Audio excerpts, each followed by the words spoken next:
What's up, everybody? Welcome to Mama Mary's Triple Shot Tuesday. I hope everybody's having a fantabulous Tuesday. I know I am. We have a full show for you today, and it's going to be freaking awesome. We got NVision, Sepsiss, and Come on.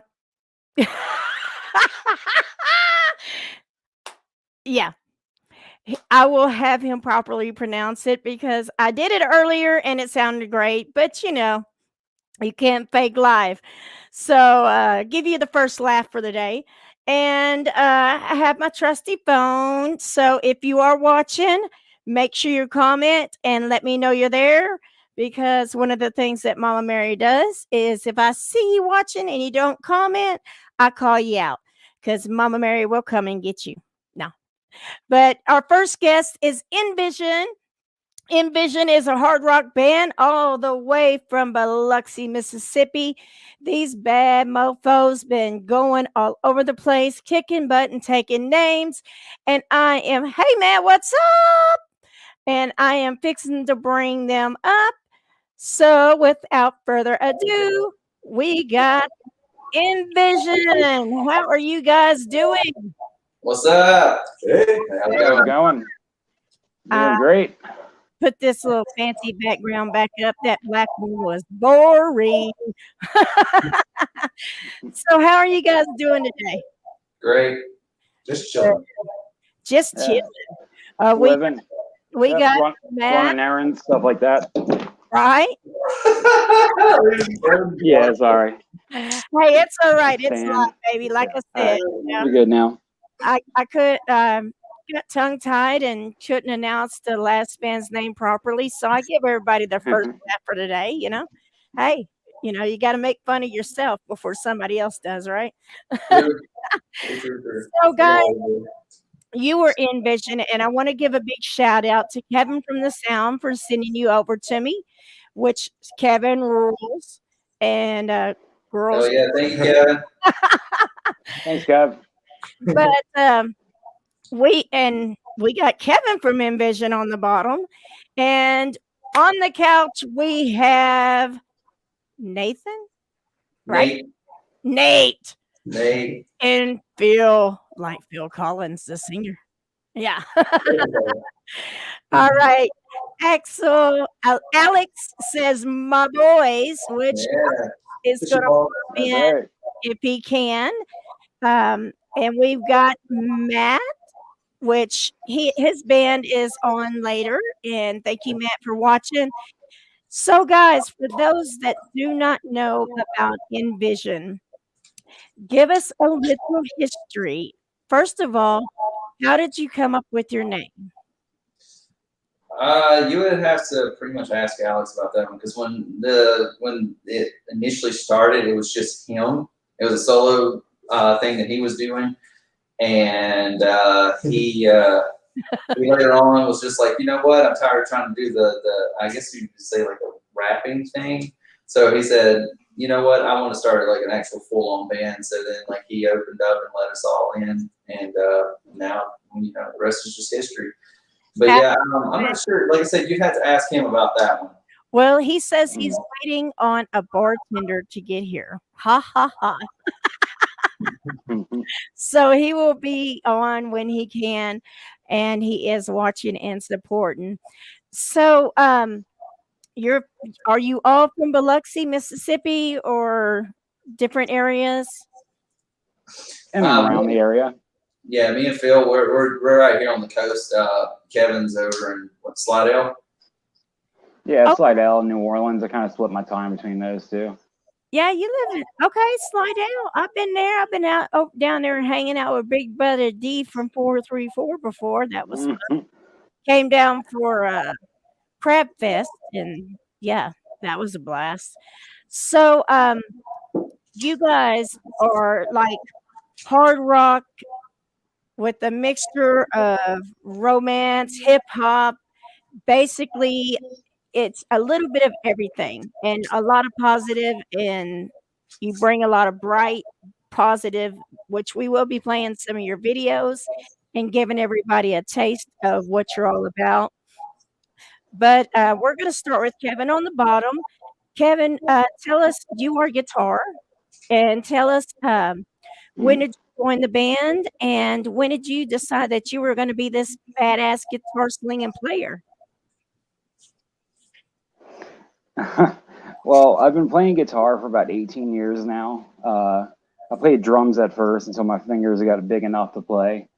And then when She Said came out, just the opportunity kind of presented itself because Alex needed a guitarist. I love the message. I love the direction, the sound, and just everywhere he was going with it and what his vision was for it, I guess. And I guess just how he can take his own stories or even someone else's stories and the way he can poetically put them into words, but yet still not lose the meaning. I found something that you don't see in too many frontmen. They're either like highly produced, and you don't see too many people with a notepad sitting down there writing, actually scribbling lyrics down now anymore. And I love seeing them that. Like we were just in the studio last week, and I saw him sitting there writing a verse down, and I love that. I think that's great. Well, I mean, it is because, when stuff inspires you and stuff, and then you write it down and then you get together and it becomes this badass, just major story, So you can tell your life story with your lyrics. You can tell things that you went through in your life with your lyrics. And, that's when you got some good music is when your songs actually reach people and they can relate to it. And Right. it might help them through a good time, a bad time, or whatever, or might remind them of a good time. And so, yeah, that is really cool. Yeah. And Well, our subject matter is really deep, obviously, and it is very serious subject matter. But the positive part about it is bringing light to it and being able to help people reach out and have people come after shows and talk to us, especially Alex. He has good experience as far as counseling people and stuff like that. So he's a very valuable asset for anybody listening right now who's going through anything. I mean, I've used his services myself.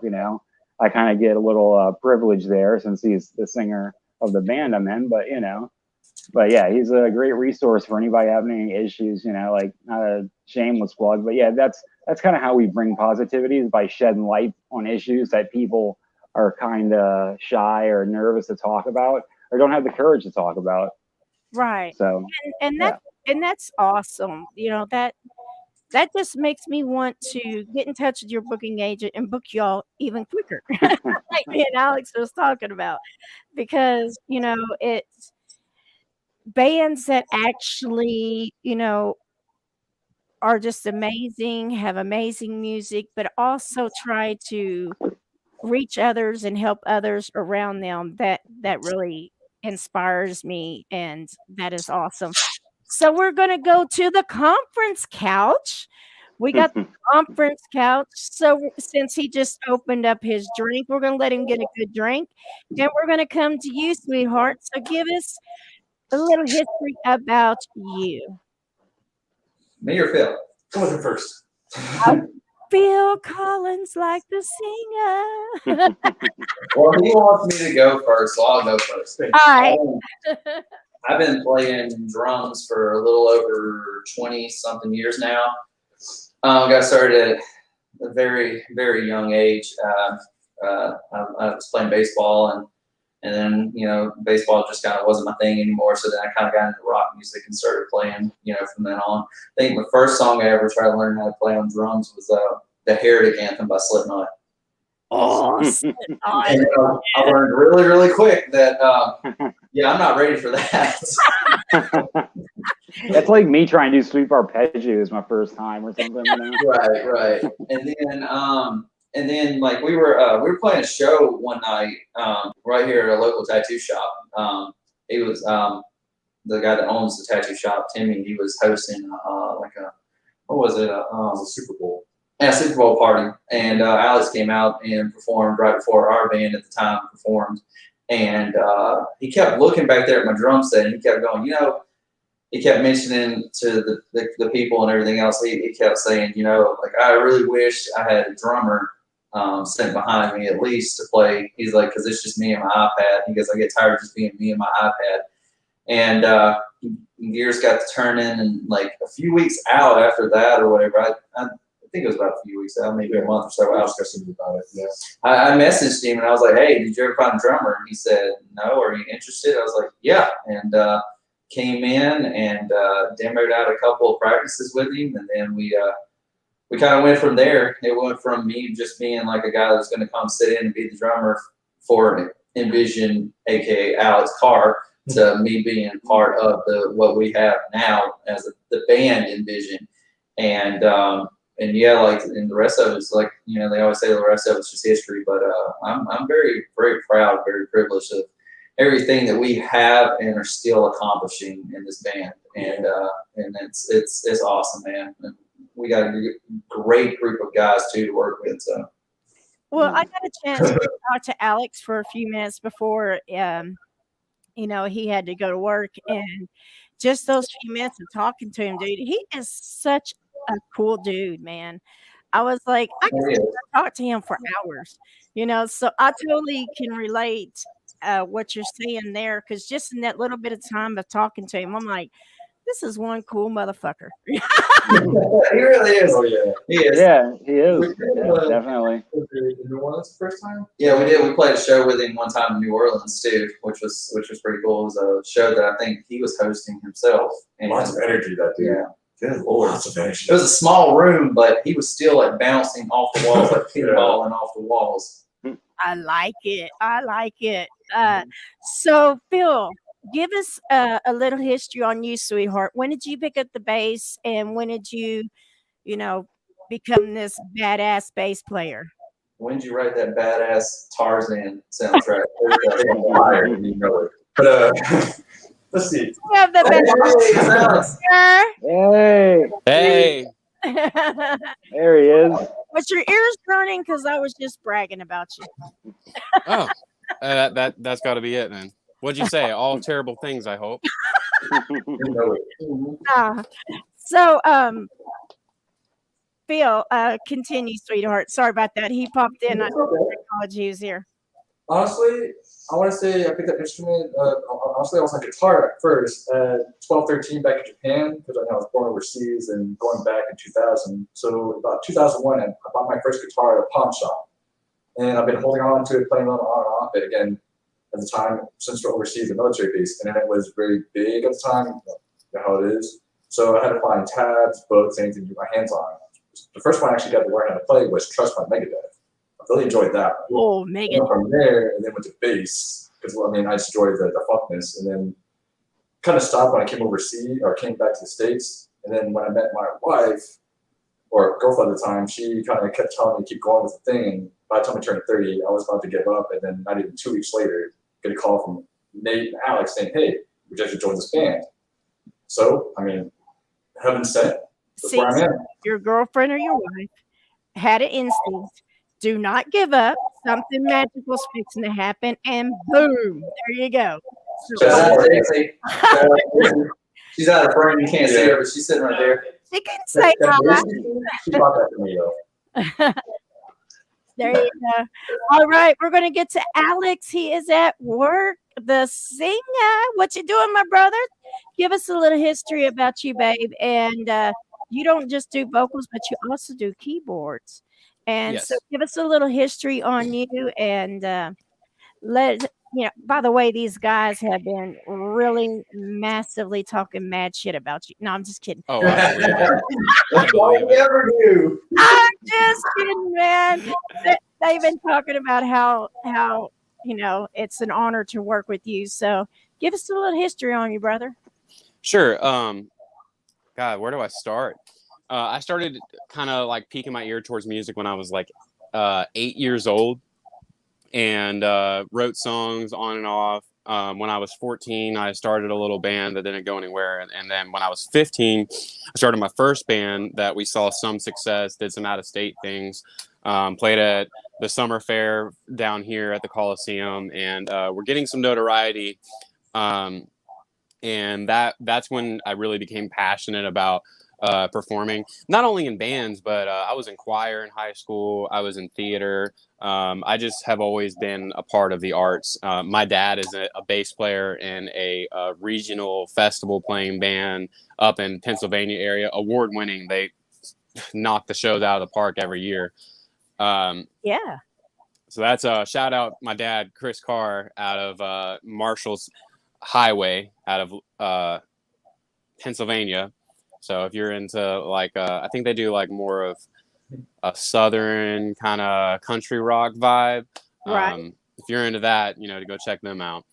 But that was a huge influence. And then my band is where I really got passionate about, not only I could see, like we would have people, crying in a good way at our shows as we were like helping them. And that was where I really could see that, hey, I have a gift that I can bring positivity into the atmosphere. Unfortunately, our bass player, his name was Caleb. I have a tattoo for him right here. He died in a tragic accident related to soccer, got an aneurysm, and he was 16 years old. I'm gonna tell you how many lives this guy impacted. He had over 6,000 people at his funeral. And yeah, that's when you know that it's amazing that one person can touch so many people's lives. And absolutely. And so sorry to hear about his passing, but glad to know that he had the opportunity to touch so many people's lives. And like my husband always told me, he said, if anything ever happened to you, we would have to do an arena. Yeah. Like, I'm like, I'm not going nowhere. You're stuck with me. Yep. Don't get your hopes up, buddy. Don't get your hopes up. Buddy. You're stuck with me. It's been 18 years now. We're working on 40. You know what I'm saying? Amen. I'm here for it. Hey, Alex, give her a brief rundown of the name, how you came up with the name. Come with the name NVision. So NVision was kind of a play on words of being like, I really, it was a guy named Lex that we still work with loosely. They handle our distribution with the Vibers, but he kind of believed in me when I didn't really believe in myself. And we kind of sat down and we were trying to figure out what we were going to name this project. And it was like, it was a vision that I couldn't see, but we could envision what was coming. And so everything we do is planned. Like we just released The End, and we recorded that 6 months ago. We just got out of the studio, and that song's not going to see the light of day for 4 to 5 months. Our shows we plan out. I think we were putting requests in our work schedules back in November for the shows that we're doing now. Right. So everything that we plan, it's always like we see what's coming. We have a plan of action. We see the vision, and we just ask other people that are, maybe not believing in us as much or not seeing us as much, hey, if you can envision it, we can show you what's coming. Right. Well, real quick, while we got you on here, we're going to give them a little taste of NVision before you have to jump off. We are going to, I would like you to give the back line to this video right here. For sure. Can you give us the story and the back line behind it? Yeah. So Perception has faced a little bit of controversy at different points. And I think people don't really understand the perspective that we're kind of trying to convey here. And Perception was kind of our response to the tragic events that surrounded George Floyd, Ahmaud Arbery, Breonna Taylor, and so many others. We were just watching all this happen in the world, literally burning around us, and we were like, what can we do? Like we're all people that are very loving and kind and passionate, and we wanted to help. And this was kind of the brainchild of that, where the hook is saying, I hear your voices, help me understand. It's never changing, help me understand. And then it kind of changes gears a little bit and says, this broken perception blood against blood, but we bleed for each other. We'll never find peace until we love one another, and we're fighting deception, you know. And so it's in today's world where it used to be you turned on your nightly news and you believed what was going on in front of you, and now the media has lost so much trust in the public because of deception and lies and blowing things out of proportion, and that's what it's saying, is that people are trying to turn us all against each other for And the we sake gotta- of control. Right. Yeah, and this is saying that, hey, we're all a lot more like each other than we think. We just have to take the time to listen to new perspectives. And this is perception. Heck yeah. Well, all right, here we go. I'm going to mute my cam for a second while this is going on. There was a small gathering in Orlando where demonstrators knocked on the door of a townhouse by former Minneapolis police officer Dad Shaw. Those are protesters in Minneapolis to say his name, Georgia. The mayor of that city has agreed to verify that starts tonight. Demonstrations turn violent. Bodies in the street and no one seems to care. Cover up justice with thoughts and prayers. Well, I'm here to make a difference. We can't be silent, yo, this is my position. I know I got it easy, but my brothers got it hard. They try to go a mile, but they won't get very far. It's time we break that system down. Build something, nothing makes us proud. Gotta make a change, we can't just sit around. When the smoke clears, I know we'll be on top. Side by side, locked arms, we can't be stopped. I hear their voices. Help me understand, it's never changing. Help me understand this broken perception against blood, but we bleed for each other. We're fighting deception. We'll never find peace till we love one another.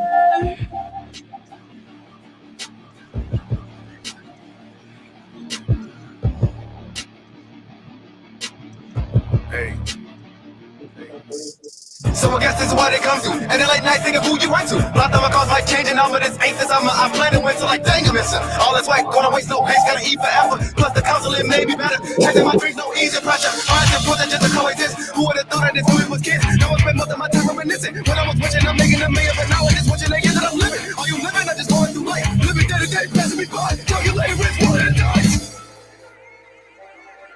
I hear your voices. Help me understand, it's never changing. Help me understand this broken perception. Not against blood, but we bleed for each other. We're fighting deception. We'll never find peace till we love one another. That's what I actually recognize. This is for people who know the evil, but never the shot. They never the secrets. Never the because our voices are equal. Look at our visions, never sound like your hospital. Don't bother with the patients. They never want to see no studies. Oh my God, what are those guys? You wanted to feel the heat. You wanted to feel the heat. You wanted to feel the heat. Now watch me burn. Damn, I Hear your voices. Help me understand, it's never changing. Help me understand this broken perception. Not against blood, but we bleed for each other. We're fighting deception. We'll never find peace, no, we'll never find peace till we love one another. oh yeah. Help me understand.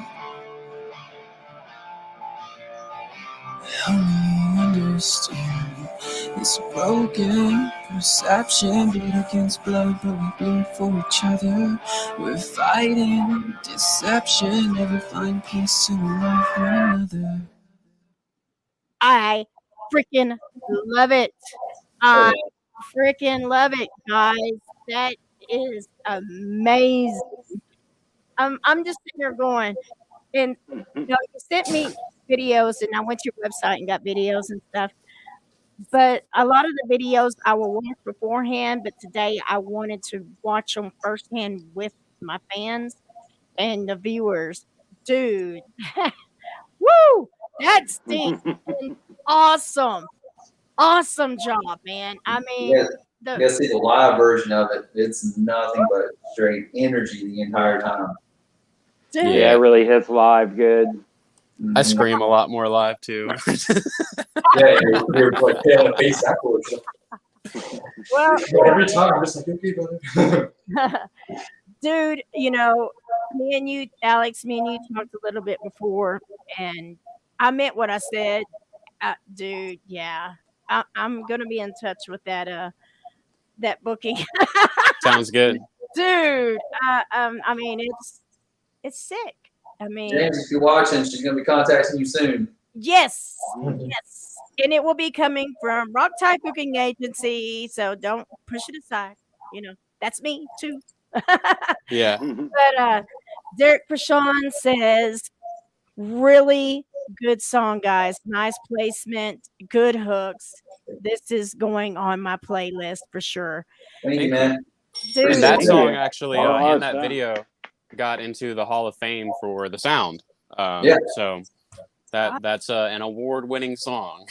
well, I can see why. I can see why. I mean, I want to go back and play it again. I got a long day, so you know, I'll be jamming that shit all the time. So you guys have got some shows coming up. You've got Summer Bash. Now, where's Summer Bash going to be May 1st? So we're actually not in Summer Bash. That's going to be like Silent Trust and a lot of other great local bands. Okay. Is Silent Trust in that one, Nate? No. She's talking about the May 1st one, the one at Oh yeah, that's what I called it. I forgot. Yeah, Yeah, so that's the Summer Fest that's coming up this weekend in Hattiesburg. That's the one you're talking about. Yeah. yeah. I went We're- to your Facebook and was like, okay, I need to know what events they got coming up. So I have my ducks in a row. Oh no worries. Oh, it's all right. Alex is working while interviewing. So you, Yeah, um, yeah, we've got that one. and then you Coming up first. Seafed Fest May 15th. Yes. You got Anxiety Fest July 3rd. So where is the May 1st show at? The Summer Bash or So that's at Ohana Pier. go ahead, take it. Ohana Pier is over in Slidell, Louisiana.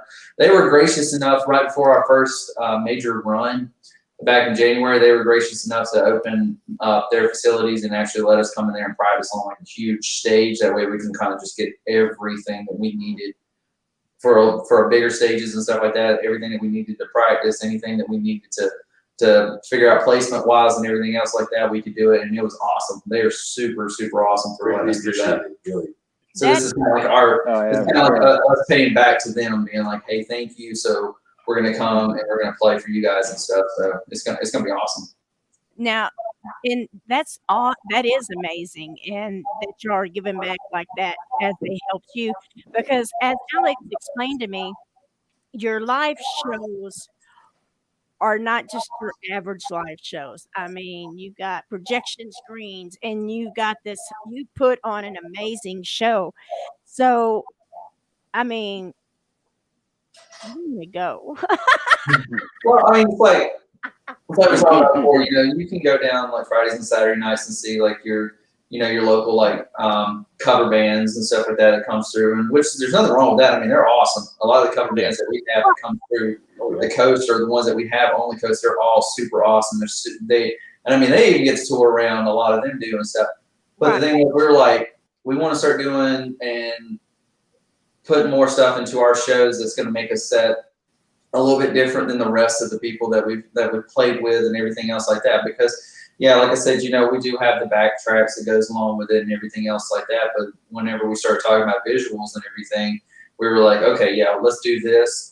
We have some vertical foggers that we take out on the road with us, and we just, that's the thing, is like, we was like, okay, so we got the songs, we know what we're doing, we got the high energy and everything else, but what can we do just to push it a little bit further and be like, well, let's do something a little different. So then that's when we started putting in the visuals with the backing tracks and everything. And I mean, it works out awesome too. Our unique taste. It sounds awesome. It sounds awesome because You know, the music is fantastic, and you're adding visuals. You got the geysers, you got the visuals, and those geysers are amazing. I Oh, mean, phew, yeah, I love those suckers. I'm sorry.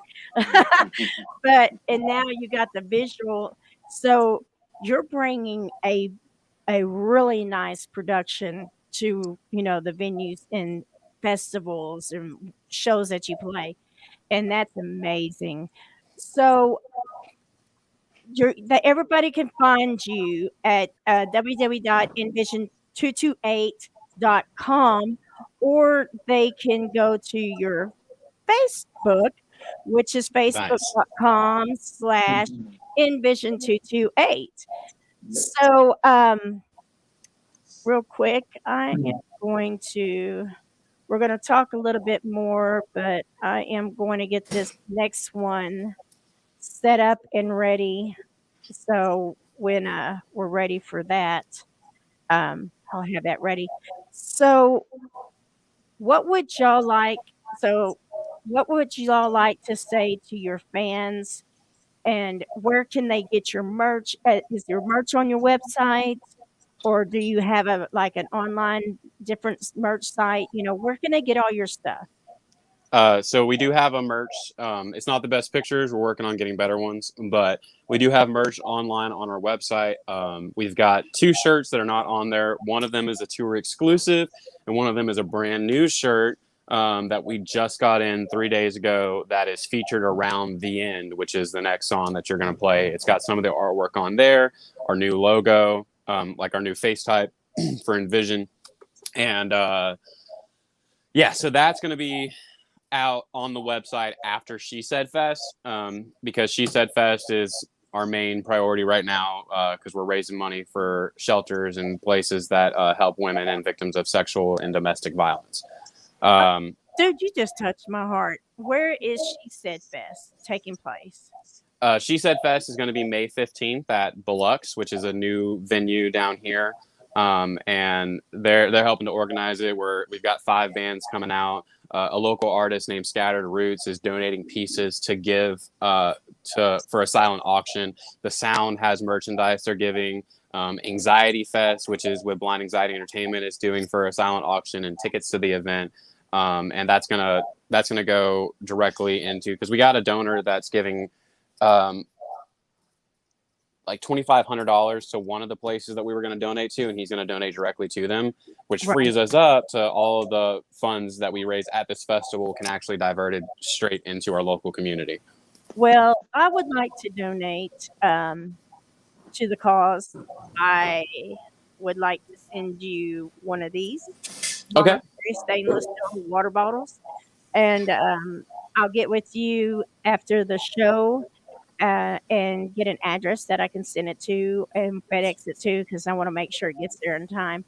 And if I can come up with some more stuff, and if you are a venue, you are an establishment, you have a business, and you're watching, and you would like to donate to the cause, where can they send donations to?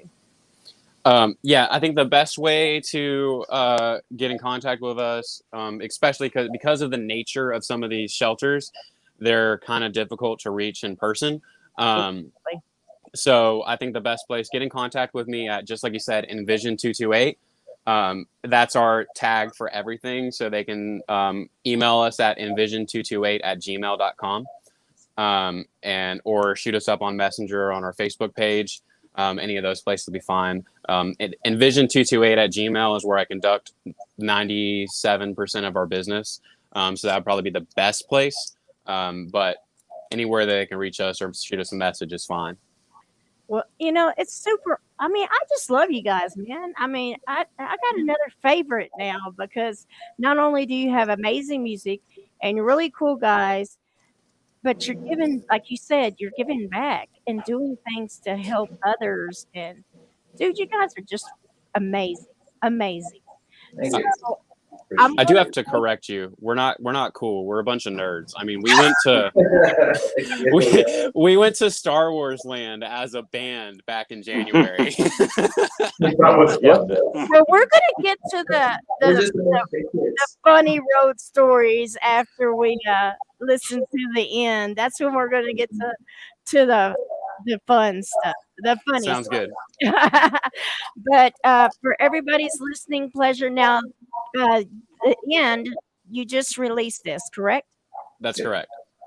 All right, and this is the end. This is the lyric video. Now, once again, all videos that I am playing is on their YouTube channel. All you have to do is type in NVision 228, and it will pull it up. It was super easy for me to find, so I know you can find it. You better go like, subscribe, and share, because Mama Mary Yes. said so. Do not make me spank your asses. This is how I roll. And everybody knows this, so I'm just practicing what I preach. All right. Hey, Nate and Phil, mute your mic for this. It was bleeding through on the last video. Okay. All right. Let me Here know we when go. you're ready. We ready? You ready? I'm ready. All right, here we go. It wasn't always like this. The anger, the hatred I showed you, they were only towards myself. I wanted to let go so badly. Looking back at it now, I guess I just never really knew how.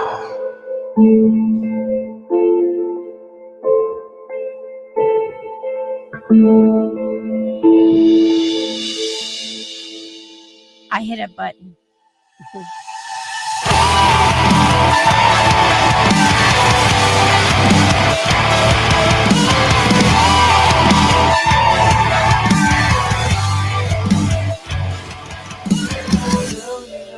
This wasn't all for nothing.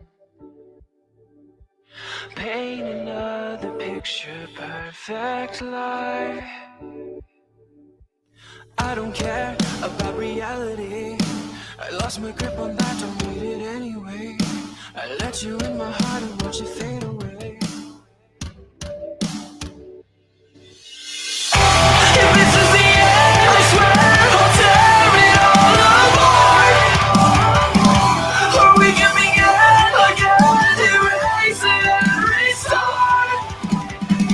Dark thoughts, it's too late. I swear I can't escape. I'm trapped. Red light is over, it's over.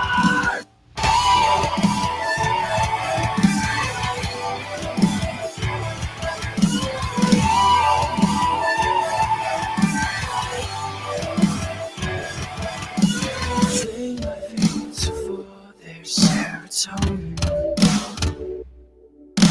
Stare into my vacant, empty life. 'Cause I don't care about reality. I lost my grip on that, don't need it anyway. I let you in my heart and watch it fade away. If this is the end, I swear I'll tear it all apart. Or we can begin again, erase it and restart. Dark thoughts.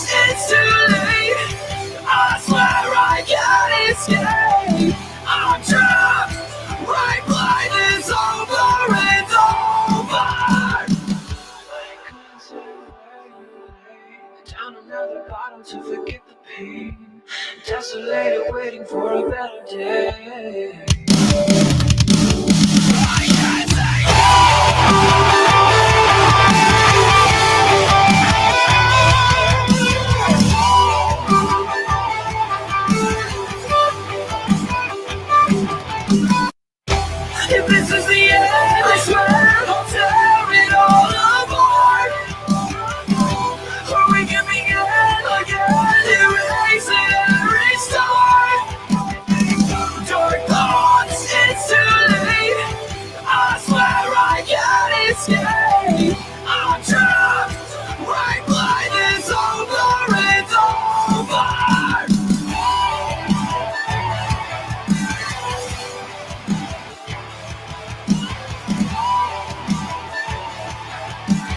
Over and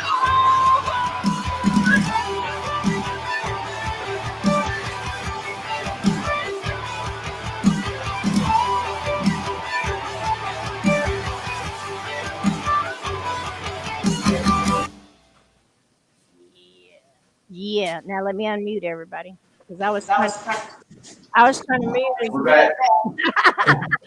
I was like, maybe I need to mute myself so I'm not feeding back because I'm jamming in these headphones. Dude, I love it. I love it. I mean, dude, I cannot wait to get the opportunity to see y'all live because just listening to your music, watching your videos, and talking to y'all, and you telling how y'all like to put the shows on, dude, I guarantee it's going to be iconic. Now to the silly stuff. You said you're all nerds. So, all right, give me some funny road stories or some nerd stories that y'all have done together on your trip. We gotta start with Gandhi's gun then if we're gonna talk about some funny stories. So we were on tour with our roster mates, Gandhi's Gun. Love them, by the way. First show out with them in Pascagoula. They were phenomenal. We interacted with them like we knew these guys forever. Well, right before then, it was like the week. I think it was like the week of. So Aaron and Mick, they like to go live on Facebook a good bit every week. And they were doing this little questionnaire thing or something between them, and it was like back towards like Valentine's Day, and it was like, oh, let's talk about like a few things like as couples like people don't like and all that. Well, Mick lets the cat out the bag and says that Aaron does not like Oreos. He's not saying Oreos. So I was like, all right, I got you. So what was it? It was the first night that we were there, and we started like I went and bought like this 12-pack of Oreos and took them, and we just started like putting them in various places. We put them in like their tip jar on their merch box or on the merch table.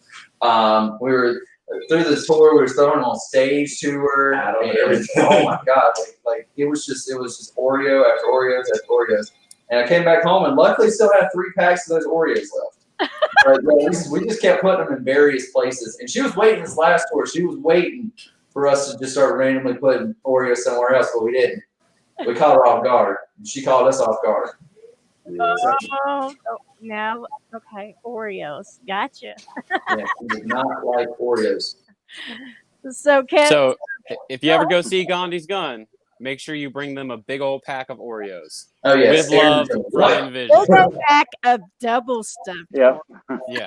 There you go. So, Kevin, do you have any funny stories you want to tell us? I see you. Oh no, it's just thinking. I know, but it's been a lot of driving. I think I've utilized all my stories. It's very much, like I just been exhausted these last like couple of weeks, but yeah, it's just a lot of driving, a lot of playing, and really enjoying people like Gandhi's Gun and meeting them. I mean, just some of the interactions you get with on the road, those are really special. Some of the people you get to meet. So sorry I don't have more for you right now. I usually do, but yeah, it's just been a lot of driving, a lot of playing lately. Hey, so that's all right. I mean, you're doing the thing, man. So we're just glad you filled up to getting on here and doing it with us. Oh yeah. So yeah, never miss it. What about you, sweetheart? Okay, so our first tour that we did was actually to Oklahoma last year, and I had just bought a car, and I'm talking like just bought a car like 2 weeks before we went out there.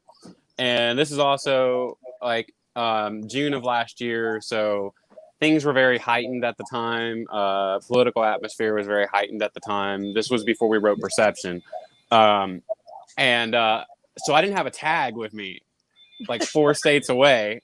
Oh no. Yeah, so we're getting ready, and our friend who was the first rapper in Perception, our friend Greg Hartley was with me. He goes on tour with us sometimes to take photographs. He's one of the most skilled photographers, especially live photographers, that I've ever seen. And him and I were on the way to Tulsa, and we're driving through. We've been fine this whole time, and I get lit up. And we actually have, it's in our recap video from Tulsa, Oklahoma. It's on our YouTube page as well. We have a behind the scenes playlist.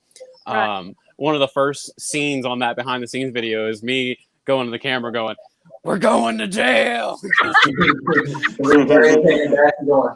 I had to like prove that, I had bought the car and everything and explain why I didn't have a title. The officer was very, very friendly, very nice, very understanding. But yeah, if I had one piece of paper that I brought with me that showed that I had a title application in, and she was like, make sure you keep that on you, because if you didn't have that, you would not be leaving right now. We would think you stole this car and Yeah. you would be going to jail.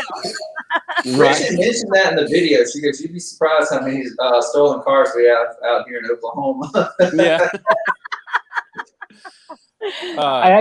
This is it. have. This is the end. No pun intended. Yeah.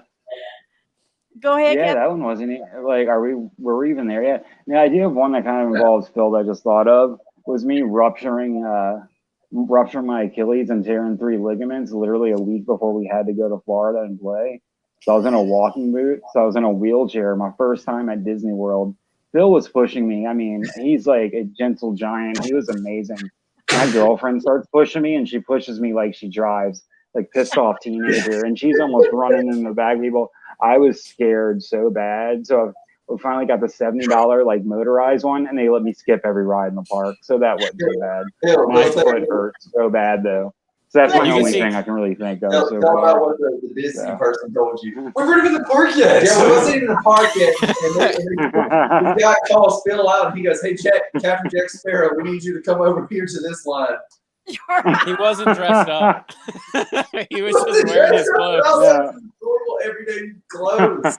And the dude was like, "Hey, Captain Jack Sparrow, we need you to push a guy over here." So yeah, whole mind busted out. I was like, "Oh." But pushing Kevin though, it was like, Moses and the was it the river whatever? I can't remember that right now. But everyone cleared out the way. Yeah. Kevin enjoyed the hell out of it. He's like, "Oh, this is awesome. I feel so bad." Oh, Kevin yeah. enjoyed it. I got VIP treatment the entire time. Oh my I got a VIP mode, but I wasn't some pain though. Yeah, I bet. I'm telling you though, Disney World during COVID is awesome. The lines are great. Yeah, you Those can't be lines- next to anybody. You don't have those jerks leaning over the rails in your space. It's just it's perfect. It's literally against the rules to be in somebody's personal space. I gotta head out. All right, Alex. It was great you. having you. Thank you. I'm really You glad you could join us, Alex. Yeah, you guys wrap it up. I'm glad to be here. Love you guys. All All right, awesome. Love you, brother. But so what about you, Phil? Besides, you got any stories that you'd like to tell, sweetie? I get called the pirate a lot. It's just that aesthetic. I don't know why, but I mean, it's comfy.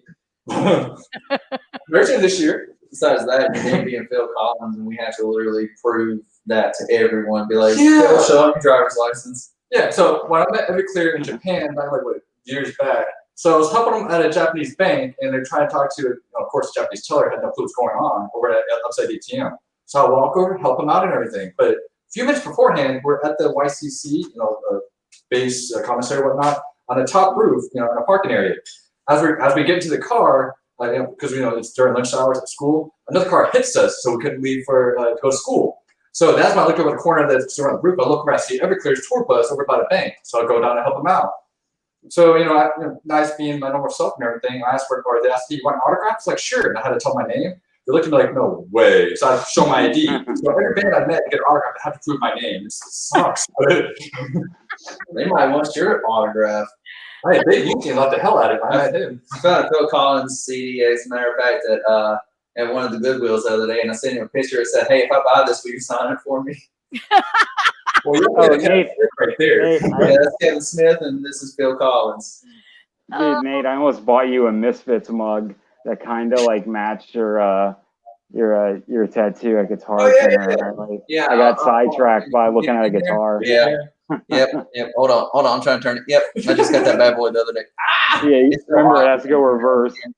Heck yeah. Heck I'm a big Misfits fan. I'll go back and get it for you. I definitely go get it for you. You should. That would be. Oh, I will. you It wasn't guys. a money issue. I just completely forgot about it because I was looking at that PRS. Guitars take precedence over mugs. Four funny moments. Come on, you gotta have some because we're it's never a dull moment with us. Never. Yeah. It I really mean, we isn't. probably listened to 70s ballads on the whole trip. Yeah, we do. We like to listen to like the whole trip. We was listening to like 70s ballads, Just singing to each other, serenading everything. yelling Listen, during the that's song. when y'all need to go live on your road trips and be like, this is what happens on the road, and just let it Oh, go. I don't know if we can let it play unedited though. that's like whenever We try to that's keep it what as happens when we barely have, PG-13 as possible. that's whenever we have barely any sleep and we have to drive like Yeah, I'm like this. 8 hours to the next show. Phil's over here wide-eyeing the whole time. I'm over there just singing songs out of the top of my head because I'm so delusional. Yeah, we get well. We're going on a trip to Disney. I had, was it a cup holder, Yeah. 2 coffees, a big thing of water, and a soda. So I was ready to go. Yeah, he always comes I'm back. ready, man. I got everything I need. So for those We get watching, hotel rooms, but we get 2 hours of sleep and a shower. That's about it. right? Yeah, that's it. So those watching, make sure you go like, love, and share NVision 228. Go to their website, get you some merch. And if you are interested in making donations, get in touch with Alex through Messenger or Kevin or one of the guys, and they'll put you in touch with the right person if you want to donate to the She Said Fest, because that is an awesome cause. And, like I said, I'm going to get with Alex and I'm going to send him a Mama Mary's thing and see what else I can come up with. But you guys have been awesome. I've had a blast. Your music is just sick. And I'm ready to get y'all back on here later in the year and get some updates and see what happens and what kind of news stories y'all can come up with by the end. All right, that sounds good. Yeah, All we're right. all up for it. I have stories. I'm just too tired to tell them. I Hey, got one more for you. I'm allergic to alcohol, so every time I go get on here at a later date, babe, when you're feeling better. And Mama Mary's sending you good vibes, baby. You get well. It's a Thank you feeling. so much. And you guys, thanks for coming on Mama Mary's Music Mayhem. You kick ass, Oh, anytime. kicking ass, Thank you for having us. Thank you. and keep doing what you're doing. Awesome. It was a great interview. We really enjoyed your time too. Have us back whenever. Oh, So, most definitely, most definitely. I will talk to y'all soon. All right, thank sounds you. good to me. That was In Service, and they are NVision In Service. See, they got me all giggly and stuff, and now I can't even pronounce the names, but they are amazing.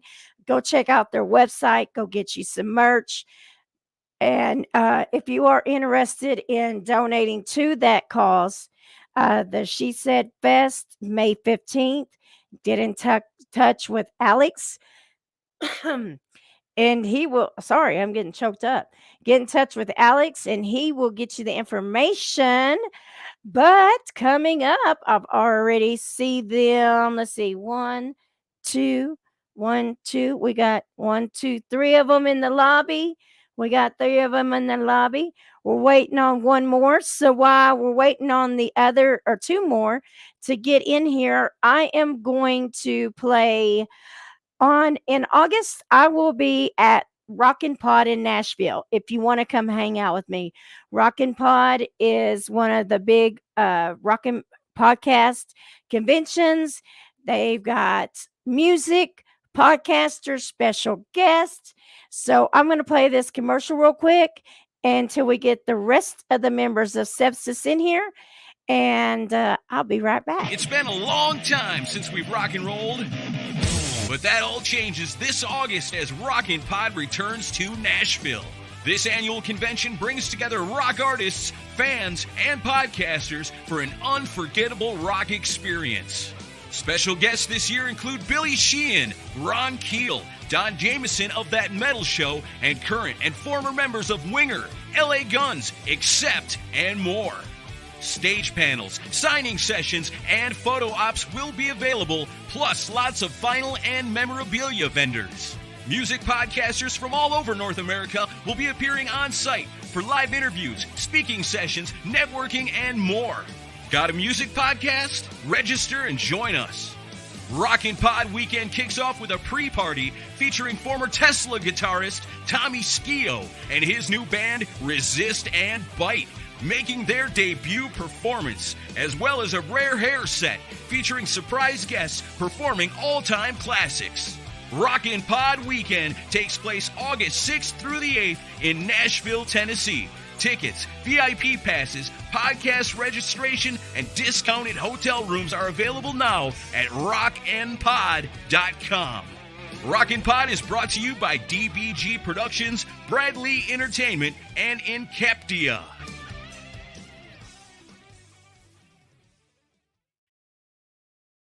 Once again, Rockin' Pod, August 6th through 8th. Come hang out with Mama Mary and come hang out with a lot of podcasters, a lot of great musicians, and have a lot of fun. We've got most of Sepsiss in the lobby. We're waiting on beautiful Melissa. So while we're waiting on beautiful Melissa, I am going to play this video, and it's just a short little advertisement because next Tuesday, I'm only doing one interview because it's going to be a blast. Been waiting on it. And I am going to be interviewing Ronnie Hoxie of Flirt Magazine. So I'm going to play that real quick. And Melissa just got in. So I'm going to play this real quick. And then we're going to get Sepsiss up.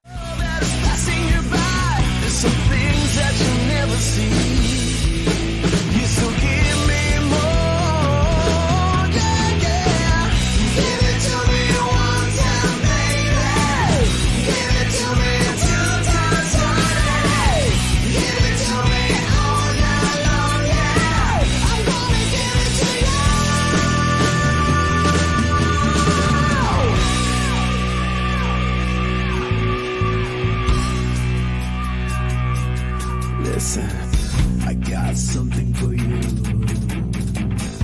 I got something. Oh, I'm gonna give you my love. I'm gonna give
All right. So next Tuesday, I will be interviewing Ronnie Hoxie of Flirt Magazine. Flirt Magazine is beautiful babes and music.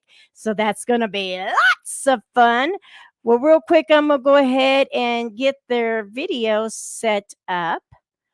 And then I'm going to call these badass players up. Are y'all ready?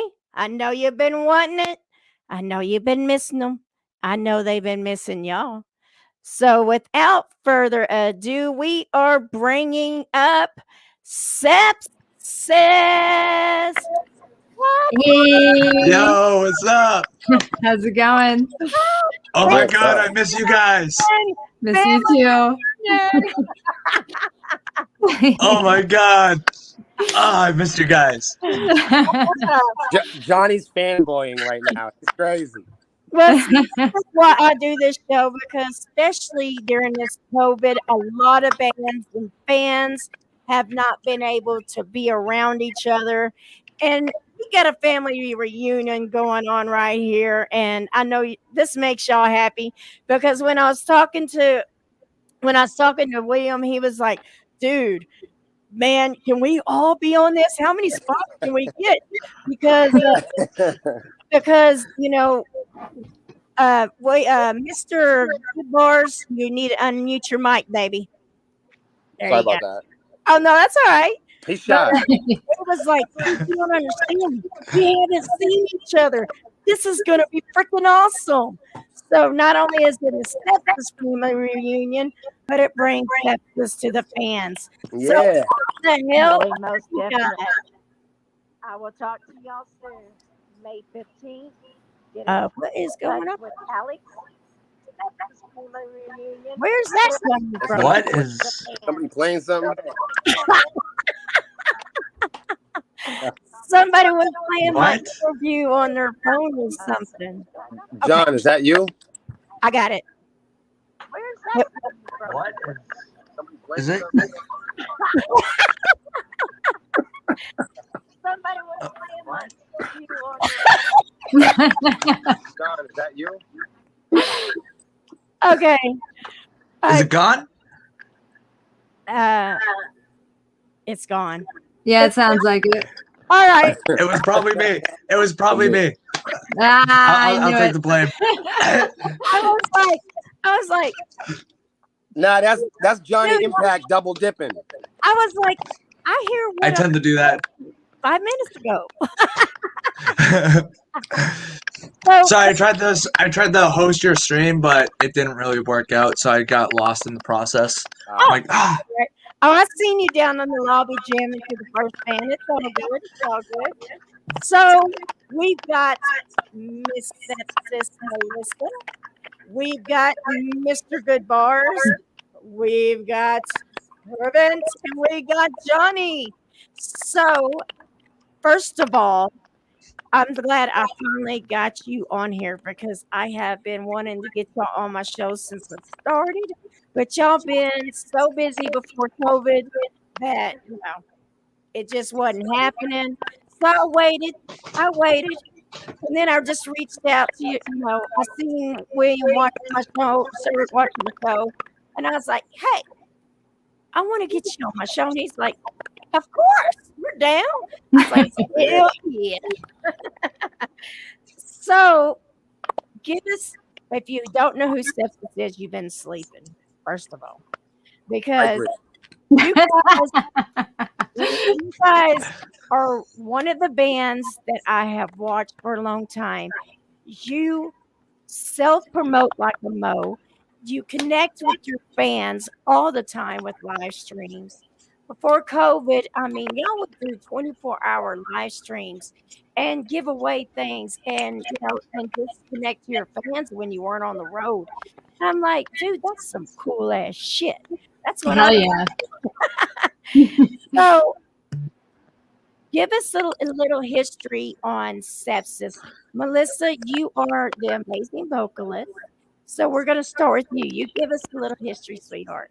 Well, thank you so much. So Sepsiss actually started about 10 years ago. I was about 17 years old when I first met William here.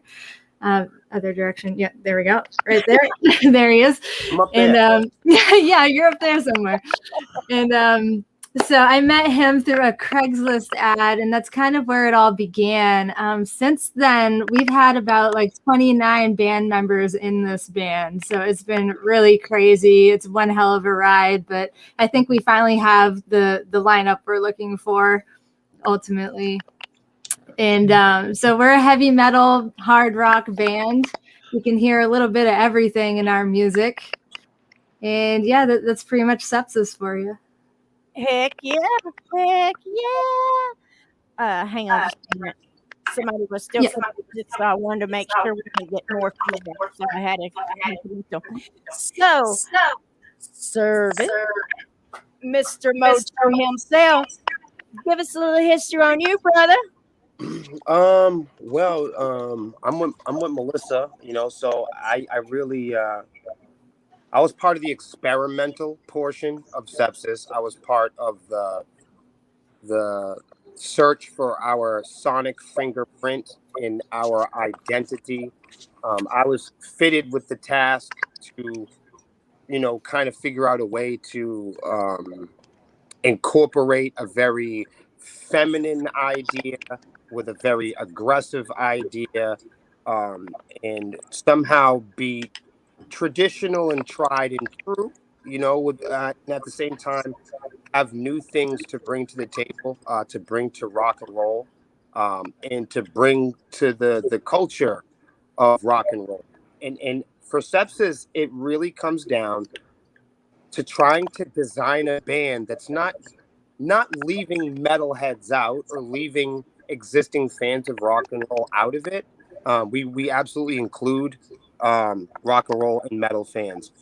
The goal of the group really is to show how awesome heavy metal and aggressive music and rock and roll and how powerful that can be to people who might not be familiar with heavy metal and rock and roll. So there's like a lot of bands out there that do amazing, confusing, mathematical, scary, controversial, you know, aggressive, violent kind of music. And when it was like, me and Melissa really wanted the chemistry of the band to reflect that females could play a really, not just a power role in heavy metal, but an emotional role and a realistic role. I think in heavy metal there's a lot of Vikings and there's aliens and devils and gods and demons and all this, but with Sepsiss there's people. Right. You know, the superhero is the human being with Sepsiss. There's no devil here. There's no gods, or, there's no big thing that humanity's got to untangle. The big test for humanity and for Sepsiss is ourselves.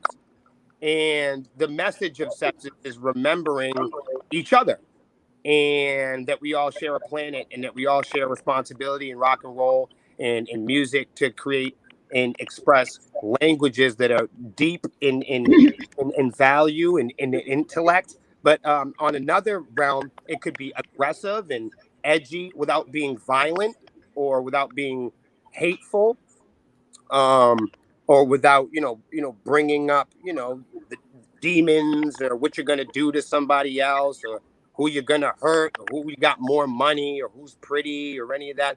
Sepsiss is more about kind of more of like a family band kind of.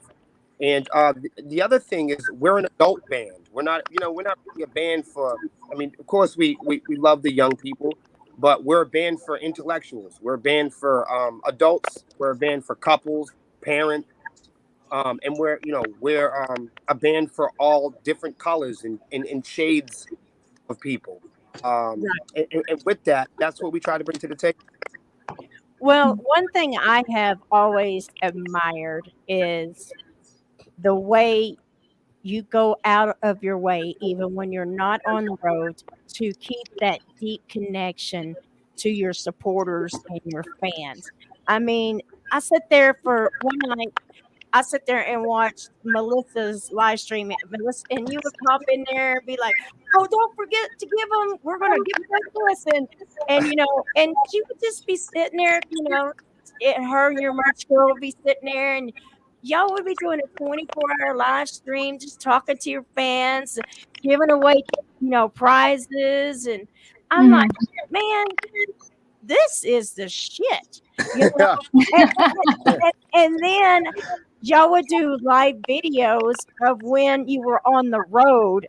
And John, one was with John, and I loved it because y'all went into, I don't know what the adult store was, but y'all went in there and did some stuff, and it was so cool because he was following y'all around and you were live streaming it, and y'all were.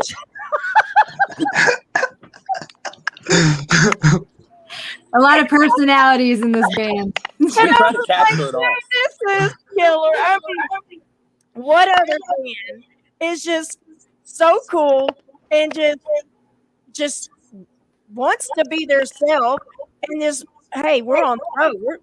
This is one of our sponsors, so we're gonna go. They invited us in here to get some stuff, so we're taking you on the journey. And by the way, you need to get one of these. And I was like, this is fucking awesome.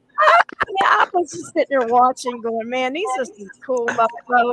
I gotta get them. I gotta see them live.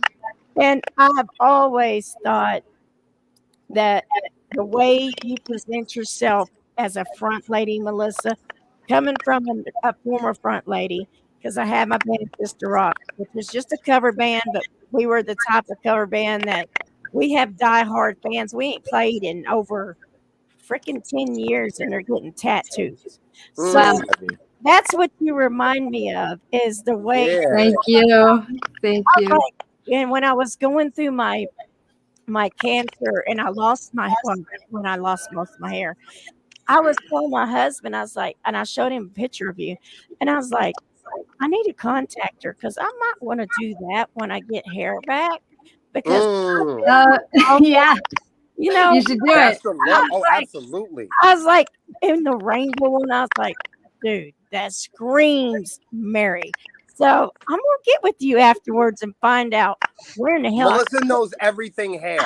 She is just, Mary, you bring up a good point, and I want to share that with people. Is that you said that Melissa kind of reminded you of like what you were doing, and that's the mission statement. Like you kind of hit it right on the head. You kind of got with every band's got a niche or a gimmick or a thing or a play. I mean, our play is people, and our play is we don't play. Our play is going. It's real. Yeah, it's real, and it's real. It's real rock and roll, and we celebrate our mistakes. We celebrate our feminism. We celebrate our us being neighbors, civility, our brown skin and white skin, and naughty hair and straight hair, and we've done that a lot with people online, doing like the 23andMe's and going to do like the band DNA and showing everybody and bringing everybody into that. And you hit it right on the head with, Melissa reminds you of, you or somebody you grew up with or your sister. I mean, that's what Sepsiss is really about, is we wanted to create a band that people could relate to. Each member really has a skill set and a beauty and a background and a story. It's not just some industry, put a bunch of girls in a room and give them guitars or whatever. I mean, this is you feel like, Goodbar is the guy that you see, at the store. Or I'm the guy that you work with landscape. And we really want to, we really want to bring that, as a part of the band, something that we did throughout the career and the lifetime of the band. You said that we had tapped into it before COVID and before the lockdowns. Going live is something that we've always done, because we've always, wherever we couldn't have the gas money for, we try to do on the internet. Right. And, and you saying that you can relate to Melissa and she feels like a sister or a neighbor to you. I'm not sure how you said that, but that was beautiful. And really, you hit it right on the head with that. Is we wanted people, the first band that you could reach out to in a message, and like, we're going to answer you. Right. Absolutely. And what I mean, and not because it's convenient, or not because it's part of the act, or not because there's fine print. It's like we really do that, and we want to continue. We want to continue to do that. Yeah, we really are like all nations, all genres. We're all races. We're like, we're people. Heavy metal doesn't have to be about black or white or being memes or what they're talking about and on the internet. Heavy metal is a timeless, ageless, loving thing that it is for all the world, and the band really is just a reflection of that. And the people in the band are reflections of that. And rock and roll and heavy metal, it has passion, it has forgiveness, it has dramatics, and it has gods and demons and those things. I get it. And it has superheroes, but it also has, heavy metal has always been, a lot dominated by a lot of young boys and uneducated young folks. And being that a lot of people are adults in this band, we cover situations that are tough to talk about, right? Race and sexuality and what it is to be living in a modern world. And those are the subjects that everyone's too metal or too angry to talk about. But having Melissa around and having the ladies around and having so many female fans kind of, teach the boys about making love again and what sex is about and how to have communications with each other and how to celebrate friendships and what it's like to be neighbors and be in a community and care about something again. The band's really taught us all that. There you go. Well, we are going to bring up Push, your video, and give them a little taste of Sepsiss.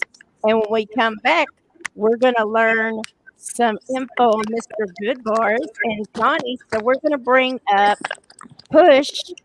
Let's know. It's Midnight Black. Boy, did I mess that up. At Black Light NVision. It's live. That's okay. Come on. So give us a backstory about this one right here. So Blacklight Invasion is actually, it's a song about aliens, the supernatural. You got some like Alan Watt themes. It's about the separation of the ego and just letting that go. And I just want to put it out there because, this does air on Facebook. This does air on Mama Mary's Music Mayhem YouTube channel. So if for some reason Facebook does mute, don't freak out, people. Go to YouTube. This will be on YouTube. And after I get done interviewing all these amazing bands, I will be sending them a full downloadable version of their interviews today that they can put on their websites. So, I just want to put that disclaimer out there because sometimes Facebook can be a bitch. That's great, too. I think that's a great idea. I never heard of that before. So that's how Mama Mary grows. No, I like that. Before I play this video, if I see you watching and you're not commenting, I will call you out. So I see you, Todd. I see you, Joe. I see you, Mike. I see you, Heath. Oh, it's a real life call out. Oh, yeah. I'm calling you out. So you better comment, like, love, and share. Let us know you're there because Mama Mary freaking said so. So here is Blacklight NVision by Sepsiss. There isn't room for two.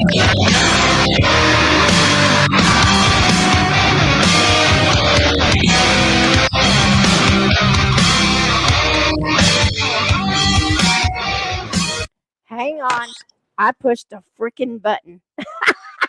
What happened, Mary? It is live. I can't fake this shit. What can I say? It happens. It happens. All right. I got excited. See? I told y'all I've been wanting y'all on here for a while now. Y'all just got me all excited. All right. We're going to do this again from the beginning. Here is Blacklight NVision. And I'm going to mute mics so we don't have feedbacks.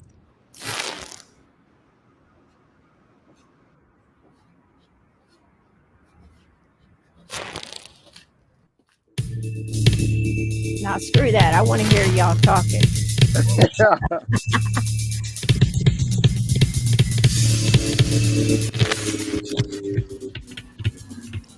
Sepsiss Wiki, that's a part of another video. Heck yeah.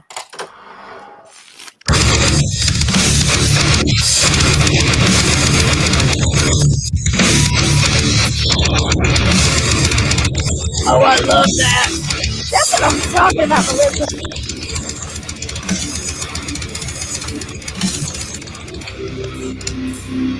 Under the starlight, they call out my name. Anger, confusion, ripping through my skin. And they hear crying, I wonder where I've been. These pieces, aliens, supernatural.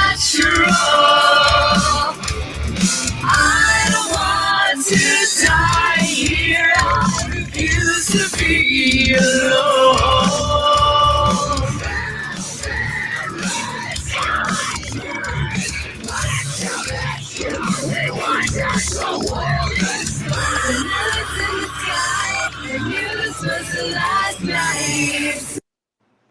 Find a rental car at a great price with free cancellation.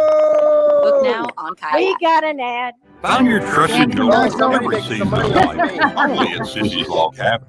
Somebody's making that bread.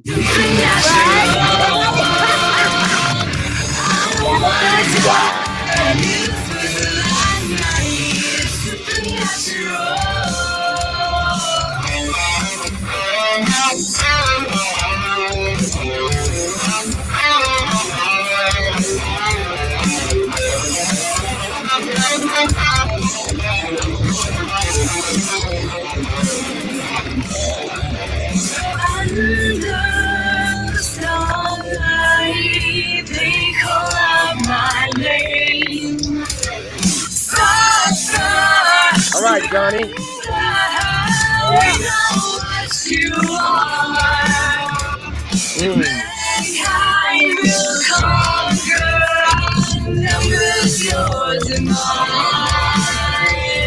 Better run for your life before we lose control. I will never turn away. I just need you to know.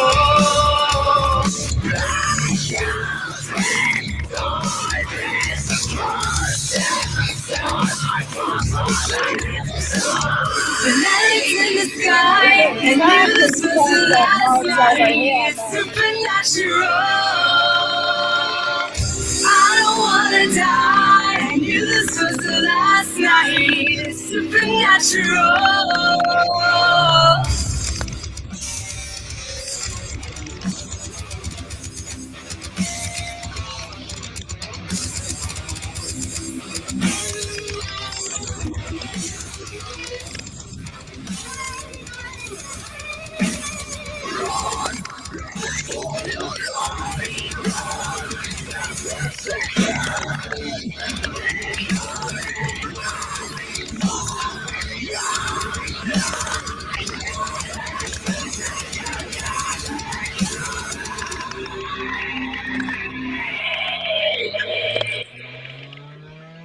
Let's go! Fuck Let's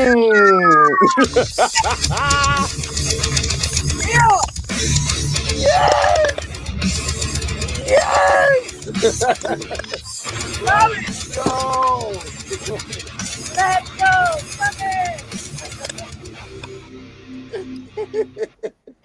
Let's go. Let's go. Fuck it. That's another song. I love Gets that them every song. time.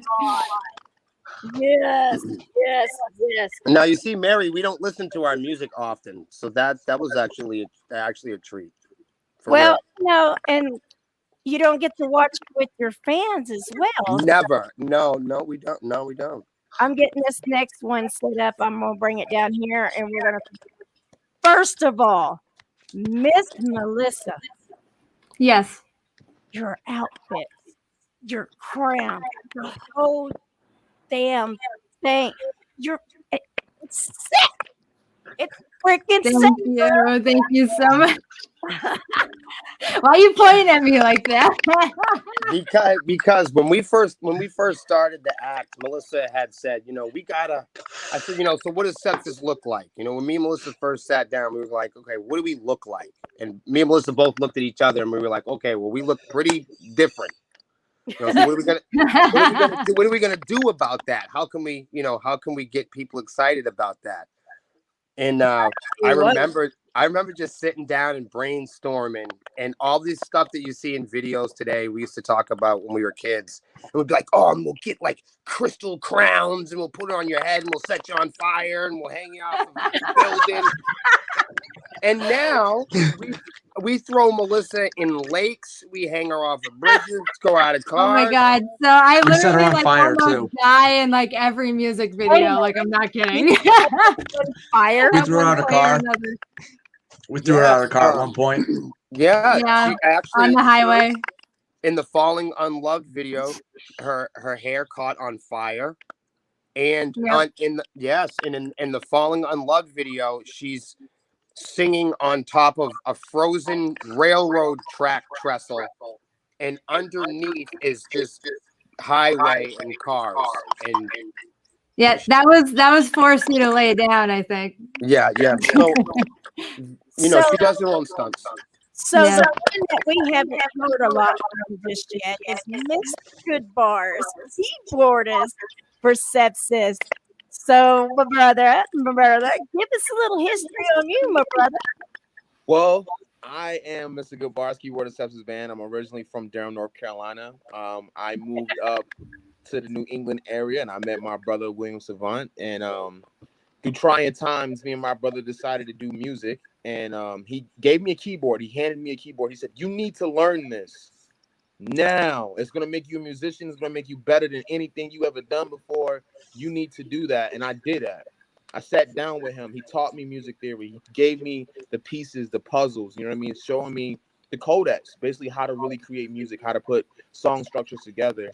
And with the help of Melissa, we just come together and make this music, man. And I'm so happy. I'm so blessed. I'm so blessed to be here and be able to say that I'm a musician, because I could have been with someone else left with it, you know? I could be somewhere else. So I'm happy to be a part of Sepsiss. I'm happy to be here. I love these guys. I love their faces. Johnny, I miss you. You miss Johnny? Wait, you miss John? Yo, I just want to say this real fast. Mary, thank you for bringing us all into the room, because I don't think anyone's stir crazy as I am, because I just want to hug all you people. Like, bring it in, Johnny. Bring it in. I miss you guys like so much. Like, I can't stop smiling. I'm looking at your faces and stuff. You can't feel it, but it's there. I'm looking at your faces. I can't help but smile. Like, I miss you guys.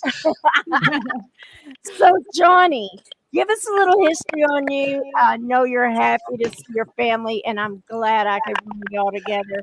So, give us a little history on you and, how you became part of Sepsiss, brother. Alrighty, so I was in another band at the time, and we saw each other play, and we digged it, but I was committed to that other band, and, Will committed to Sepsiss.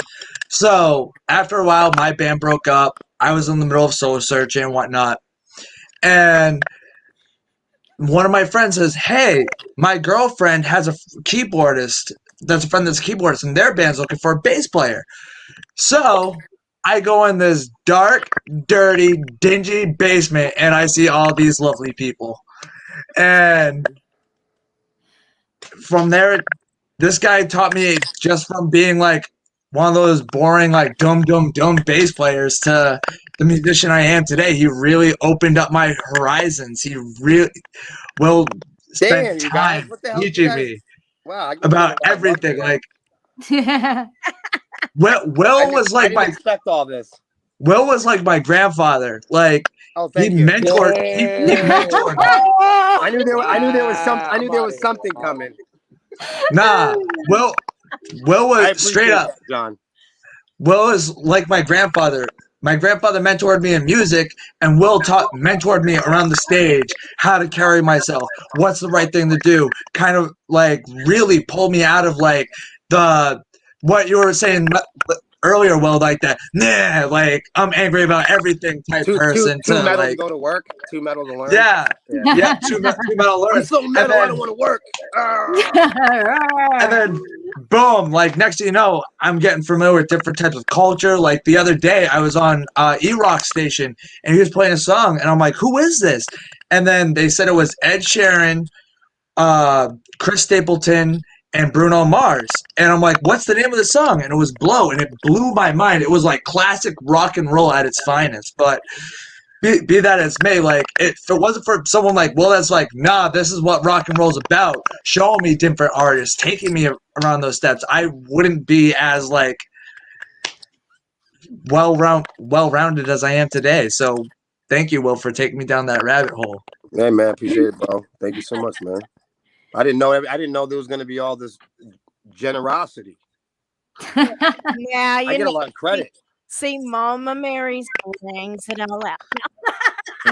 I'm about to say we have to move you over here to New England, because This is the nicest the whole band has ever been to me.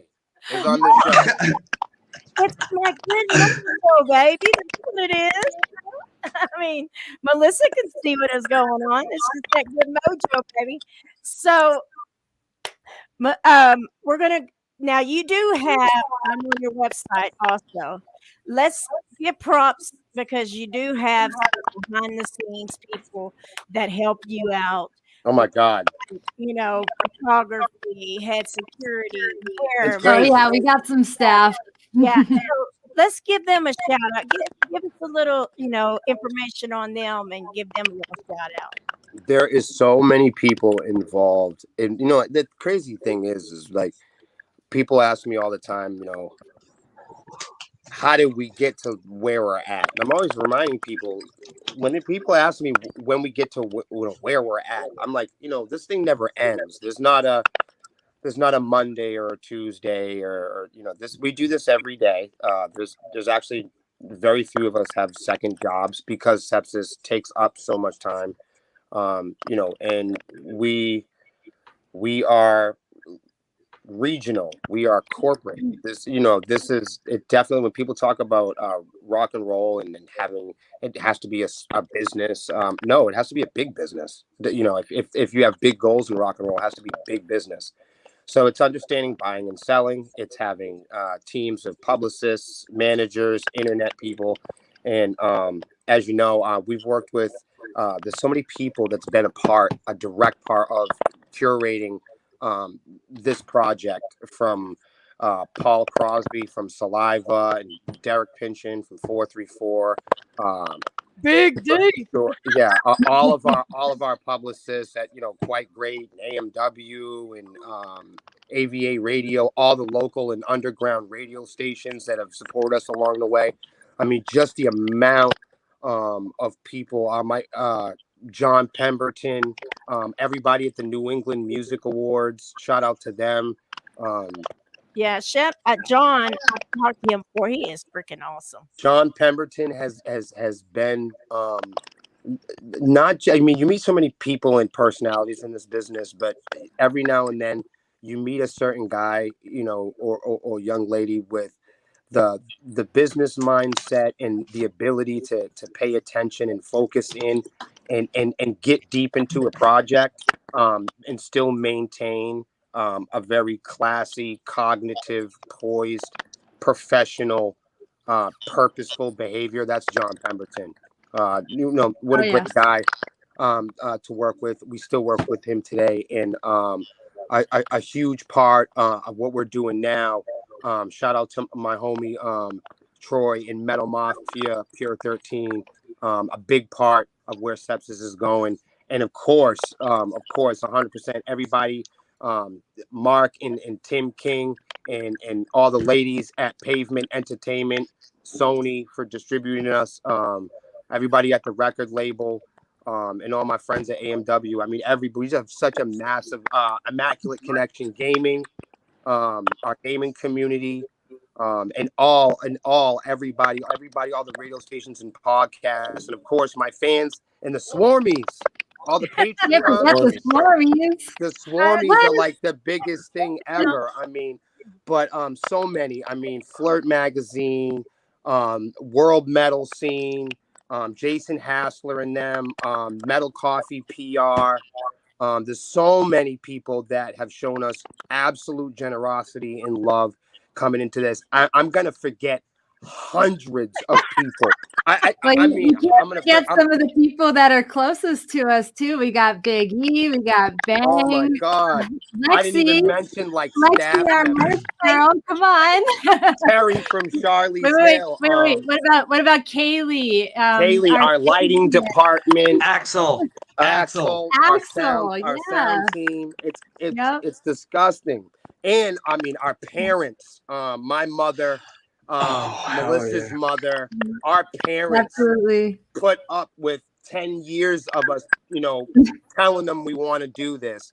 And our parents somehow, when you're a little kid, you go, I want to be in rock and roll music. And it doesn't happen immediately. It doesn't happen after high school. It doesn't happen, off the bat. And people see, wow, this is going to take some effort, you know. It takes work. I mean, And it happened. our parents Absolutely. really put up with us the most. But there's somebody in this group that rocked my fucking world, that changed me and Melissa's life. And I can't forget him. Big shout out to my homie Gary Joyce for being my manager when I was a child too, and putting up with my. But seriously, because without him I wouldn't bother doing music. That's serious. G's my homie. Everybody in Portsmouth and Manchester, everybody rocking with us in the hometowns. But this person rocked my soul, rocked me and Melissa's world coming into this, and it is none other than the Grammy-nominated engineer himself, the 7th member of Sepsiss, Mr. Glenn fucking Robinson. Yeah. And that's what I love about you guys. Oh, because, you know, shit. not only, you know, you don't forget who I'm sweating. you get where you're at. You bring them with you and you give them props, and you realize that it takes an army to make Facts. this Oh magic my happen. God. You bet. You bet. For you to, you know, sit there and, you know, acknowledge each and every one of them that has got you to this point, you know, that's amazing. And that's one of the things I freaking love about you guys. And see, I've been a fangirl for a long time, and y'all just didn't know it, you know. Aw. Thank you. Thank you. Thank you. That does mean a lot. But we are going to bring up, and let's see if I don't push a button, because we are going to bring up the video push. All right. See, I get excited, and I'm over here trying to like do 2 different things, like bring the video up and comment hello to somebody that I see watching, and then I hit a button. I'm like, all right, what do I do now? Oh no, I'm excited. You got me vibrating over here. I just went through an emotional roller coaster. I'm excited. Hell yeah, that's what it's sweating all and everything. That's what Mama Mary's is all about, baby. So give us the backstory for this one. So Push is a really cool song because it's about the music struggle in the music scene that we've really had to go through. Just trying to be seen, trying so hard to get heard, like literally knocking on people's doors and not getting any kind of answer. So like we kept going, we kept pushing forward anyway, and that's Push. All right. Well, here we go. You're gonna make me rock out and probably lose my headset again. Hey. Find a flight at a great price. Wow. Book now. I'm gonna book a flight. Watch the Oscars live on ABC, YouTube TV. Try it for Hey. Here we go. Walking up the style stairs, knocking on your bedroom door. This is such a lonely room. I'm waiting here for another. I nucleus for me, so tear this energy in the center. Hologram, in the strategy. Every hand you pour, 13 laser beam center. Let's go. Ooh, yeah. Let go of your swimming, baby. Now I really need to know if we're gonna take it there. Care what people tell me, 'cause I'm just gonna push you now. I let go of your swimming, baby. Now I really need to know if we're gonna take it there. Care what people tell me, 'cause I'm just gonna push you now.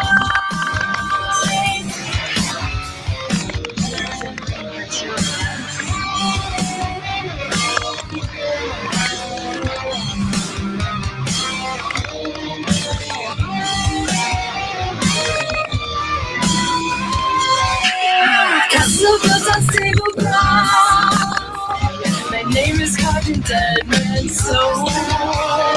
This is not a living room. For this year forever. I'm nucleus of me, solitaire. This is my energy in the center of a hologram. I am a strategy, heavy hand in the flow. 13 in the laser beam in the center of the hexagon. Ooh, yeah. It's moving, baby, I really need to know if we're gonna take it back. Can we keep it tell me? 'Cause I'm just gonna push it on. I like the way it's moving, baby. Now I really need to know if we're gonna take it back. Can we people tell me? 'Cause I'm just gonna push it on.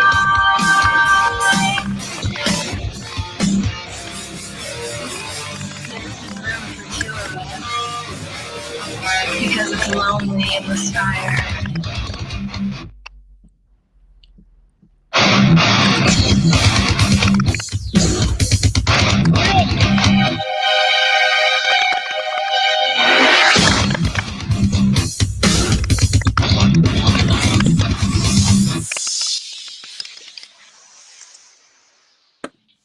Yeah. Johnny, you're the star on that one, baby.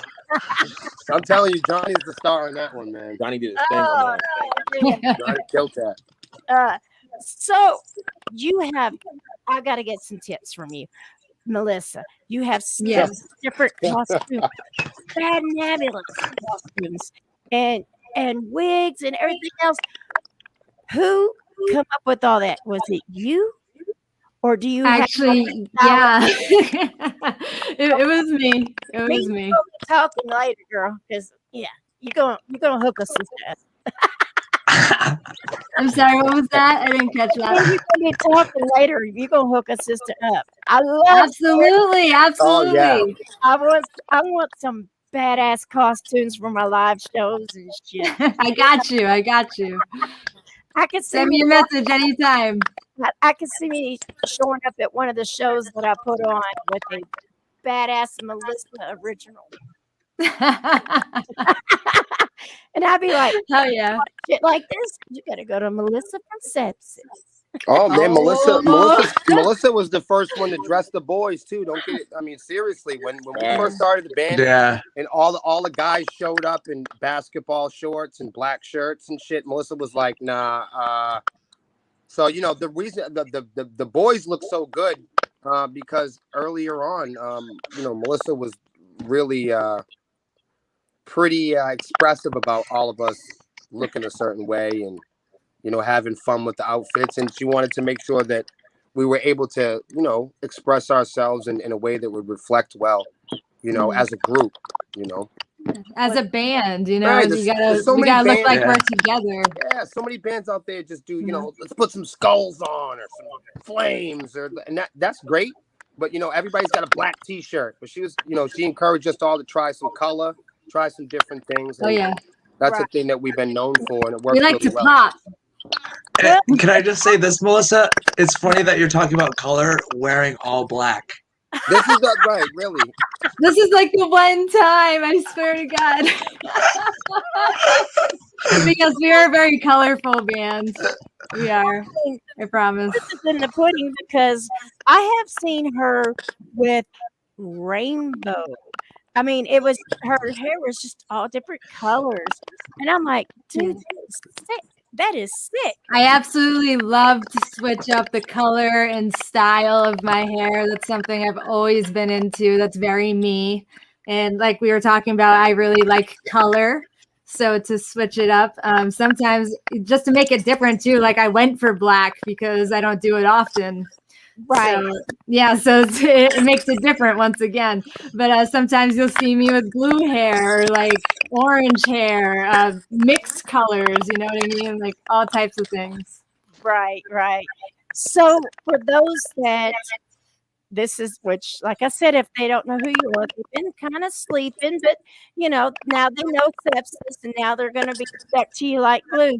So where can they go get your music? I know I've got your Facebook going, which is facebook.com/Sepsiss, and then you've got sepsiss.com. Where can they go purchase your merch? where can they go? I know where they can go, but they want to hear it from you. Well, if you're on Facebook, I mean, the coolest thing about Facebook nowadays is you can shop right from Facebook. So like if you never had our music before, you can go over to Facebook right now into our Facebook page and just I think we have a couple items up there. Traditionally, I keep just our regular Sepsiss t-shirt up there, and then you can buy our album that was released last August with Pavement Entertainment. It's called Almost 11, and you can find that right on Facebook, or you can find that at Walmart or FYE or Bull Moose or any other Spotify or of course our website sepsiss.com/shop. You can always go there and we'll sign it for you. If you get it from if you want a physical from CD. the band, we can sign it. You know what I mean? Yeah. If you get it from Target or Tower Records, you'd have to send it to us first. But if you get it from us, we'll sign it. Yeah. I'm going to go to your website on payday. I'm going to order one. How do I let you know that order is specifically for me so y'all can autograph it for me and I can hang it on my studio wall? That's amazing. Thank you so much. Well, Yeah. what you can do is it allows you to leave a note at checkout. So you could be like, I want That's it a great question. personalized. You can personalize it. I could write notes to you. I could put your name in it, whatever you want, really. That's a great question. No one has ever asked that. Yeah. That's a question that, because not many artists have the, that for their fans. So that's something unique. So you want, I figured it was a question that I would like to know. So why not, help you get the word out of how you can make that happen for your other fans? Absolutely. See, I normally just sign it, unless someone asks me for a personalized note or something, which you can leave at checkout. So it does ask you for a note. And Josh says, do not forget gorgeouskid.com hyperflow/Sepsiss. You already know. He's talking about the new single, which is coming out April 30th. So tell us about that. Our new single is called You Already Know. That's coming out April 30th. And you can pre-save it now at that link he just listed. So if you go there, you can pre-save it now on iTunes, Spotify, and even Amazon. Yeah. And when we get done today, I'm going to go copy that link. I'm going to put it in the comments. I'm going to share it on Mama Mary's Music Mayhem. So you know exactly where to go and get your music. I'm not trying to be mean and tell you to go anywhere, but tell you where to go. No. Tell you where to go get the song. No. So first of all, you guys are amazing. And we still got a little bit of time left because it's only 49 minutes. Well, it's 50 minutes after. We still got about 10 more minutes before my next artist comes in. Is there anything that each of y'all would personally like to say to your fans while you're on here? We will start with, let's go at the bottom. Since we're the Brady Bunch, we're going to go down here. We're going to start with Johnny. All right. Yeah. Start with John. Yeah. That's what I think. Honestly, I can't thank my fans enough for everything, just being so supportive towards everything that you do. It's weird because I had encouragement growing up to be a musician, but not to push me to be a rock star. So a lot of my fans kind of really helped me be oh wow, this is actually achievable. So from Han Solo to Harry, JD, a bunch of people on Twitch, I Am Still Piper, Eric, Big E, family and friends in the mix. I can't thank them all enough for pushing me. Same thing that I was saying earlier with Will and Bars, Melissa. I can't thank all of you enough, for being fans of me, which is cool because I never really had that. All right, we're going to go to Mr. Goodmore, the keyboard player, and that Sepsiss man himself. What would you like to say to all your fans out there, babe? I just want to say thank you to everybody. Remember to go get You Already Know. Please save that right now. And now, also, go to twitch.tv/Sepsiss Band. Tune in with Melissa Wolf and Leslie Swarm. They're going to have some fun. They got the best meeting games on Twitch. They beat everybody on Twitch. Melissa does a great job on that. Salute. You know what I mean? Shout out to the Hive, man. Shout out to Bro. You know what I'm saying?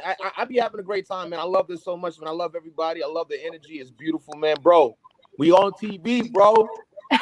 We on TV, bro. Shout out to Mother Mary, too. Oh, you're welcome, sweetheart. And now we're going to go up to the servant himself. What would you like to say, brother?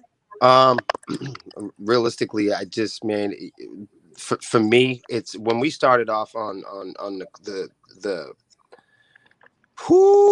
the beginning of the year, we released the album in the middle of a pandemic. It's not something me and Melissa tried to prepare our whole lives to do something like this, and we didn't prepare for nobody prepared to leave their job. Nobody's prepared to leave work for a year. So we prepared our whole lives to go to work, and then we just couldn't. So so what I really want to focus on is despite us being so uncertain, and really despite us being everybody being really fearful, in the country and the world not knowing what tomorrow and next week looks like, and not just because of scary viruses and stuff. I mean, because of everything. I think that families, neighborhoods, colors, creatures, environment, the climate, with everything, with all the things that we could celebrate in our differences. This was a tough year for everybody, but one major tough thing was to continue as a small business and to make a living and to pay the rent, you know what I mean? And to survive and stay healthy and exercise. And I got to just thank everybody, all the swarmies, man, and all the radio stations. And I got to thank, just my record label and everybody for buying the record and pushing the band and not giving up on us. Because we didn't know if we were going to be able to survive the year. And everybody that bought a t-shirt, all you guys that come over to Twitch and spend time with us, everybody playing the video games with us on Immaculate Connection. You guys are spending that time in those precious minutes and resources. You're spending it with us. And you guys have literally kept us alive. And I appreciate that. Melissa, how about you, sweetheart? So I just want to begin by thanking everybody for tuning into this interview today, because that is massive. Like, seriously, thank you guys. You're all amazing. Thank you. Definitely go check out our music if you haven't already. We are literally all over the place. We're on iTunes, Spotify, your local CD shops, everywhere, like all social medias. Yeah. And check out other bands too. Yeah, do that. Why not? Yeah. And we've got a show coming up finally in August, from August 20th through 22nd. And I believe we play the 21st. And that's going to be at Charlie's Hill in Lebanon, Maine.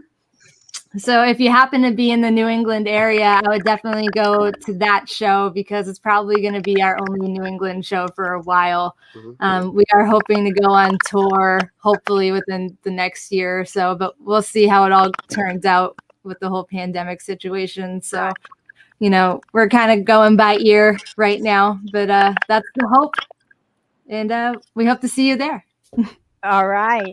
And guys, make sure if you haven't already went to their Facebook page, and you haven't already went to their YouTube channel, their Twitch, their Twitter, their Instagram, like, love, share. Tell them you've seen my Momma Mary's Music Mayhem.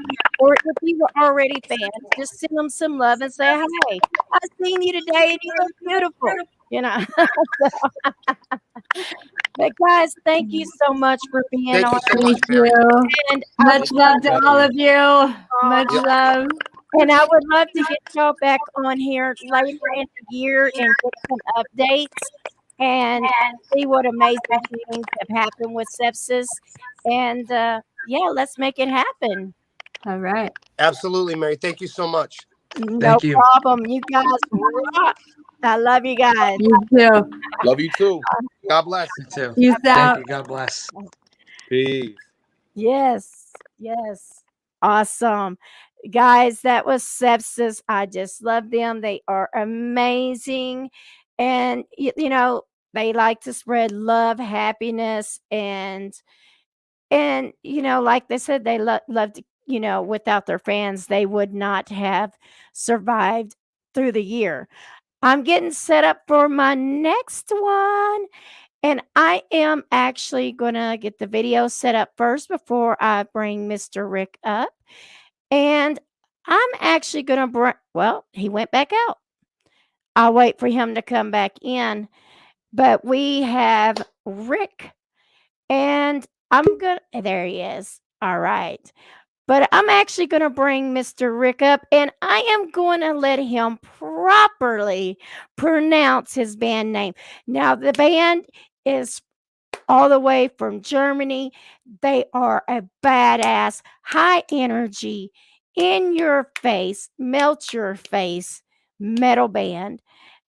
They were sent to me by Pueblo Records, and they're sending me a lot of great bands. So I want to give a shout out to them. So I'm going to bring Mr. Rick up, and I'm going to let him properly pronounce the name of the band. And we're going to find out the story behind it. So, how are you doing, Rick? Oh, I'm doing pretty good. How are you?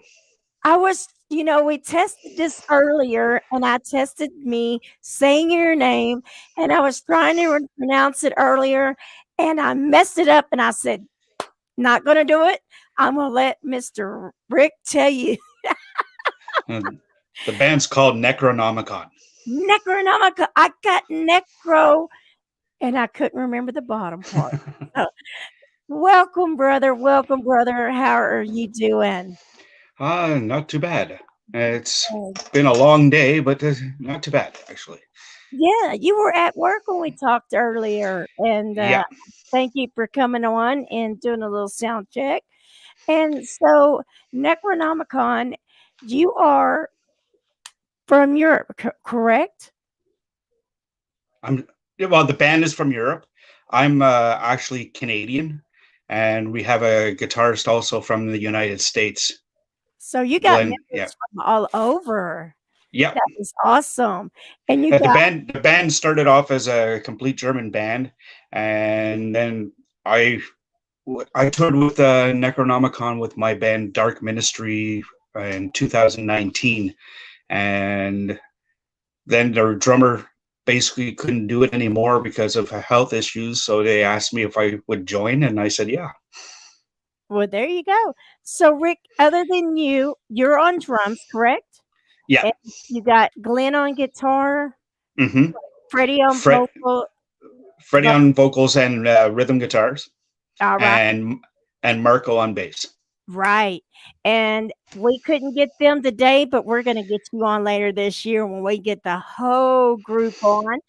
But so for those that don't know about your band, well, give us a little history. You give us a history of how you started, but give us a little history about how did you come up with the name Necronomicon? Did I say that right?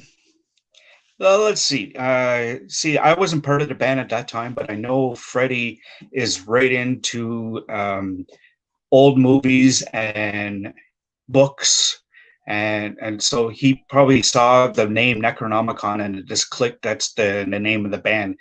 He had another punk band at the time called Total Rejection, and when they got their album deal, they just changed the name to Necronomicon back in 1987, I think it was. Awesome. Awesome. So I was looking at your website, and y'all have like done shows with so many different bands over the years. So, what is some of the most like? Give us a list of some of the bands that you've actually went on tour with, or played with, that really was like a bucket list kind of thing for you. You see, again, I wasn't part of the band at that time, so I wouldn't be able to tell you exactly what that is. But I know they toured with a bunch of bands. They played on the what was that called? The Barge from Hell. It's like 70,000 tons of metal. And so they played with a bunch of bands, and like they grew up all around all these thrash bands in Germany, and so they have all the recognition and friendship with some of these bands as well, like Destruction and other bands like that. And so to play with anybody, as long as they're a great fit with the band, I'm sure they had a great time. I know when I played with them when I was in Dark Ministry, we had an awesome time. Like Freddie and I hit it off right away, and we talked every day and hung out every night. So I'm pretty sure that's the way Freddie was with every band. Right. We got Matt on here, which is from your record label. He says, "Hey, Mary. Hey, Red." Hey. Well, we're going to give them a little taste of Necronomicon. Did I say it right? Yes, Necronomicon. Yeah, I did it. We are going to give them a little taste of Necronomicon, and then we're going to watch it with your fans, and then we will, if they have any questions or want to know about the song, then we'll get back with them on that. So we're going to play Purgatory, your official video, Purgatory. Were you with them, and do you know the backstory for this one? I'm not really sure about the backstory of this video. I just know that Freddie, when he comes up with stuff, it all was because of this pandemic. He had a really rough year this year as well. He lost his parents to the virus. So all the lyrics, everything about this album is very dark, and it's all because of what happened this year. So that's what his frame of mind was all about when he came up with all these songs. Awesome. Well, we hate to hear about the passing of his parents, and we send blessings to him and his family. And it's amazing that he took something that was such a tragedy and tried to make it into a positive to reach other people that might be going through that same situation. Well, we were all there to help him as well, like help him through his grief and grieving. So he had a lot of support, and then he just decided, like we're going to put the album on hold for a bit because we wanted it out in April 2020, but that didn't happen because of what happened anyway. So we gave him a lot of support, gave him some time, and then he just came all of a sudden he started sending me lyrics for me to correct. And he's like, "Please, Rick, correct this. Is this okay the way the phrasing is?" And I was like, yeah, this is perfect. So so after he had his little bit of a grieving moment, it seemed to start to speed right up. So it was like he got a second win, like he really wanted to do this and just get it out. All right. Well, we are going to listen to this together with your fans, and this is Necronomicon with Purgatory. The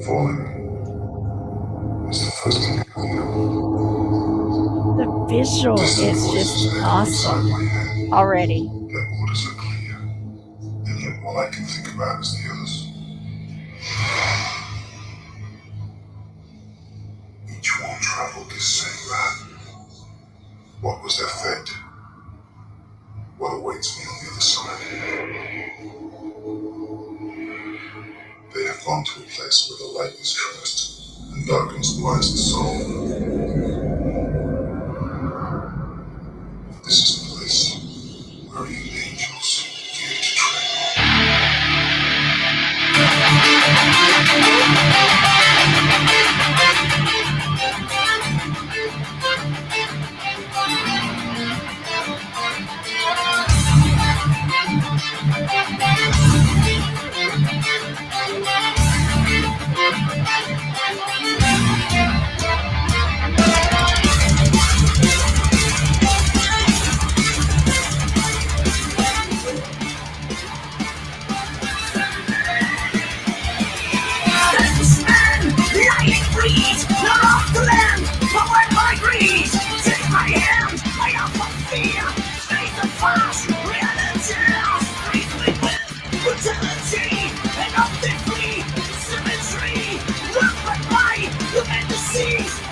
purgatory.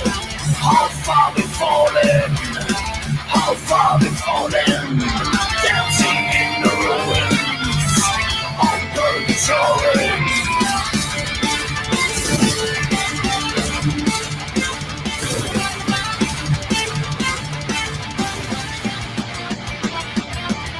Take my hand, I offer fear, my tyranny, the last 2 years. Full of war is what I preach. Behold, I minister of seeds. I was born by fire, smash the crown of an empire. Humanized under disease, scorch the earth with telling weak. Unsettled walls, my will to reign. Punish crimes and pain. Unsettled walls, my will to reign. Punished and pain. How far they've fallen, how far they've fallen, dancing in the ruins of purgatory. How far we've fallen, how far we've fallen, dancing in the ruins of purgatory.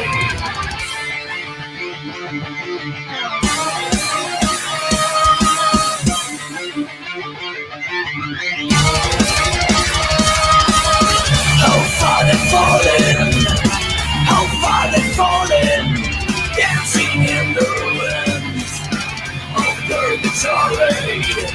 How far they've fallen, how far they've fallen, dancing in the ruins of purgatory.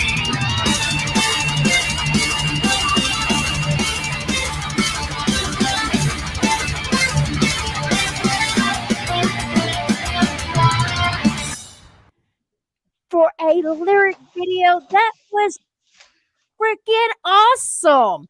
The visuals, the first of all, I was like, the dragon's It's gonna. captivating. Yeah, it was. I was looking for what was going to happen next. That was an amazing job putting that together. See, right, like we wanted to get videos out with the band, all playing the music and everything, but we, at the time, time constraints, and we were all got separated, so we couldn't get it done. So we figured the best way to do it, we get videos out, is doing a lyric video for each song until we can get together, and then redo some of these songs with the band playing, or in a live setting. Well, for a live setting, that lyric video was epic. So what y'all do with that song in a live setting, I could just imagine, because I'm sitting here going, the starting of it, how it was just, basically telling you the story and where angels don't want to go, and then all of a sudden, boom, and then the metal soldiers and dragons, and I'm like, It wow. gets more intense as the song progresses. I was like, wow, what? I was like sitting here beating my chair going, what's happening next? I'm grooving. You see, most bands, when they do a lyric video, all it is just a black screen with the lyrics going across it. We didn't want to do that. We wanted to have some kind of visuals, since nobody could see us actually playing right now when we're doing the videos. So we wanted to have visuals in the background so you can actually get more, like, it's more interesting and you'll want to watch the video more.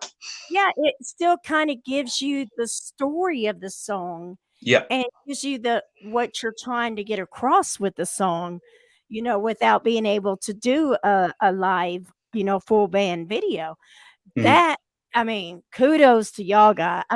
Dude, you tell Freddie and Glenn and Marco and you, dude, sick.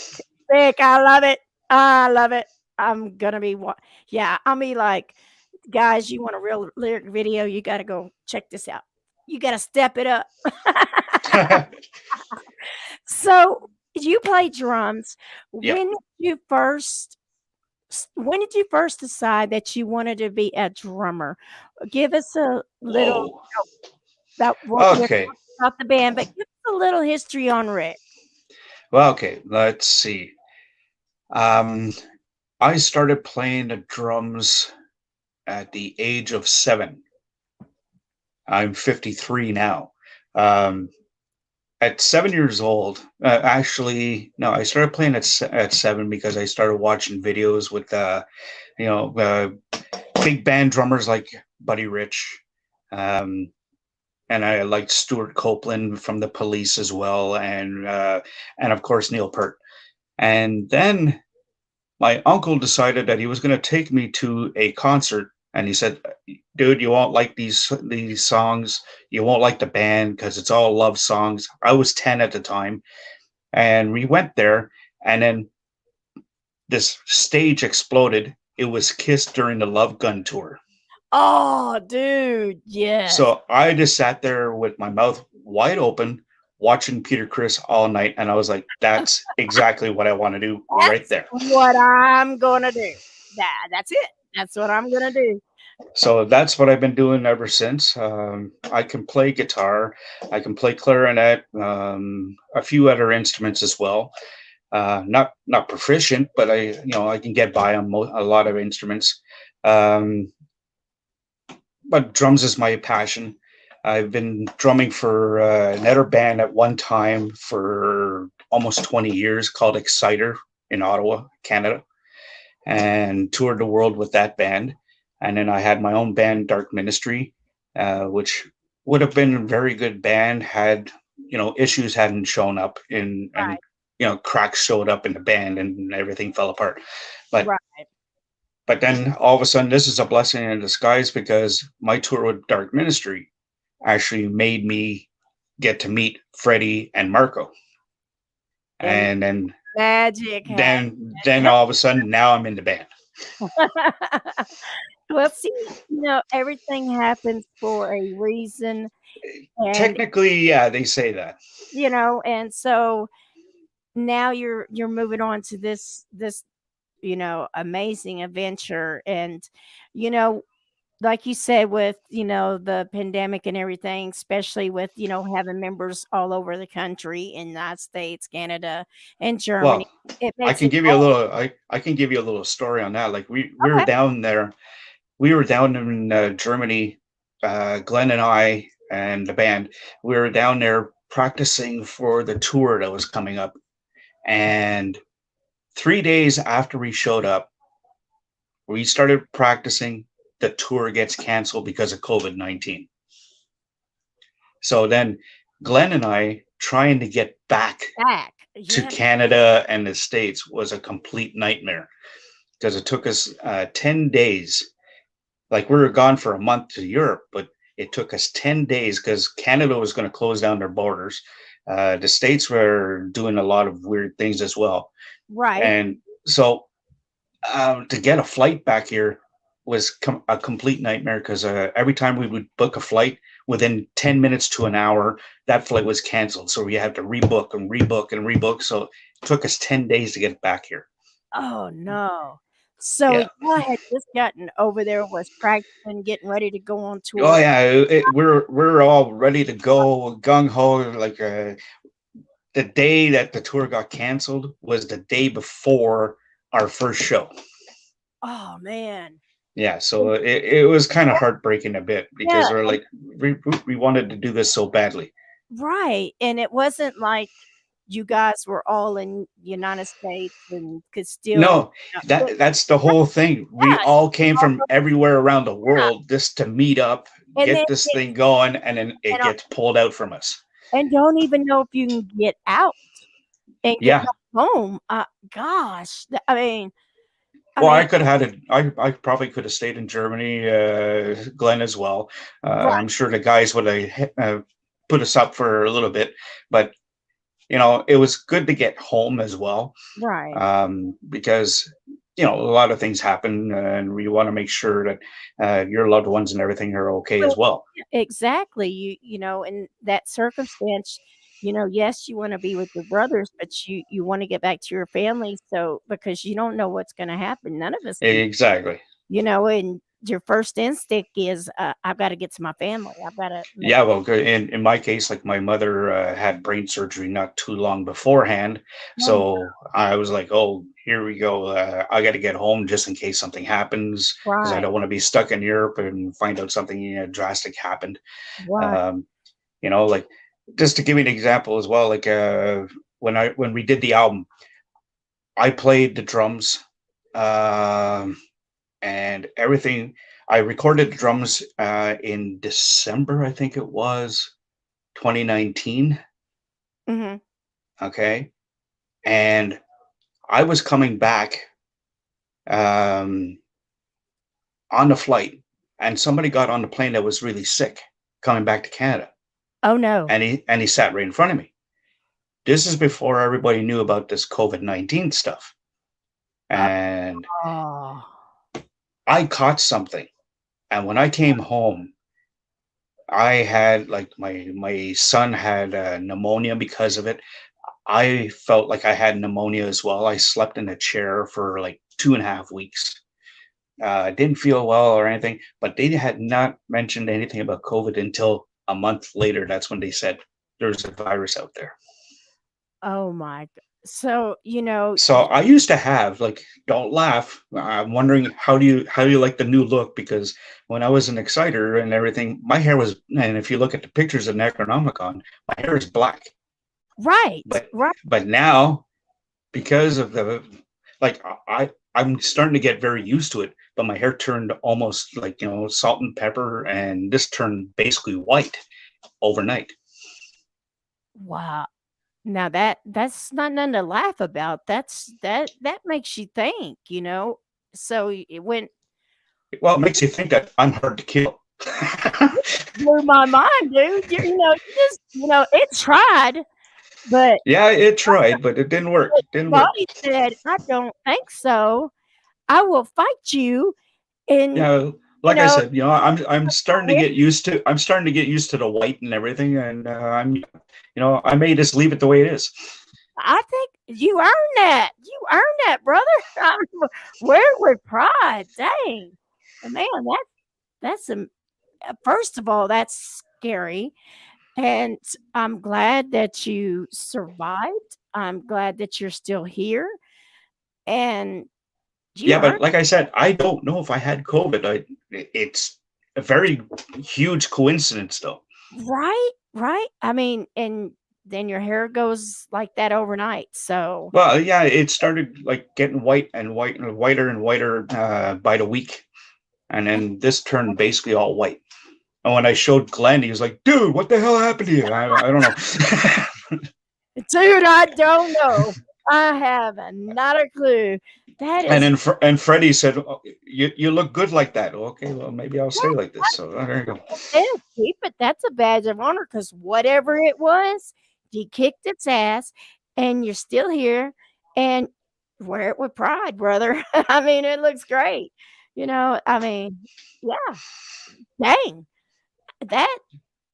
Yeah, wow. You're the first one that's made me speechless. Speechless. I don't know why. Because that just blew my mind. I mean, so Yeah. the next one that we are going to do, is Me Against You.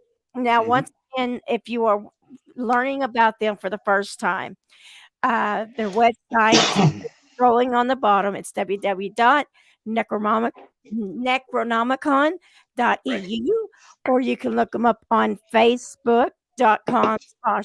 And now there is some other ones out there, but make sure you go to the one that is the official page. Yeah. Because when I was trying to tag y'all, I noticed it would try to tag a different one, and I was like, That's right. It's going to try to tag you to the one that's a Canadian death metal band. yeah. But I was like, that's but the Necronomicon official, like right now, has been around for 35 years. This is the official band. right. And I was like, yeah, that's not who I talked to. So, but that's why I went and I made sure that there you go. That is the official That is the official Facebook. But we are going to listen to Me Against You. And now this is an official clip. Now, Yeah. is this Basically it's another video with a lyric video because again we wanted to do a video with the band playing their instruments and everything, but it hasn't happened yet. Right. We're in talks right now of I may record myself on the drums, send it out to Freddie, Glenn record himself as well, send it out to Germany, and they put it all together and make a video like that until things happen. Like we're really hoping that the tour starts up, and then if that happens, well, we can record in the jam room as well. But right? we'll see. Right. And we hope that happens really soon for you as Yeah. well. Yeah, So- because the album's doing so well, getting great reviews and everything, and here we are. We can't even tour with it right now because of this stupid virus. Right. I know. There's so many bands that I have interviewed, and they're like, "Man, we had one of the bad, and what's so sad is some bands, had been working their butt off and just doing the thing, and they finally had like their bucket list tour, lined up that they have been working so hard, like on a lineup that they were just dying to get on, and they were just like ready to rock and roll, ready to melt faces, and then all of a sudden it's all gone. So, it's like I tell everybody, keep holding on, keep strong, and hopefully, this will all pass and that tour will get picked back up and you'll get Ours is technically still going. It's just been pushed back to 2022 now. There But you go. everything's still in the works, and we hope it stays that way. Oh, yeah. I'm just going to say to all the bands that are out there, don't lose faith yet. Yes. Keep going. Too many bands are and members of bands are deciding to go, calling it quits because of what's happening. Don't do it. If you love music and this is what you want to do, keep going. Wait, it's going to get better. There you go. And that's some great advice. And I agree with you, brother. Okay, this is Me Against You. Find a rental car that's the right price. That's not it. Size and more. Trying to get Search us to Kayak go to now. y'all. No. God, I hate when Right? that's it.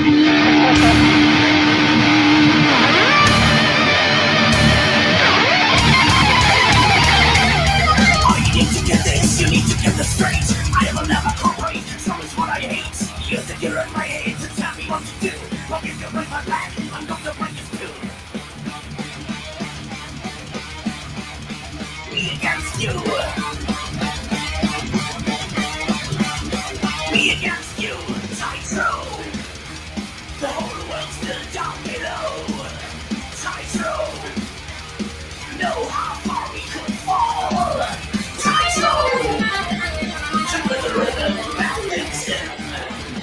I was going to argue against that.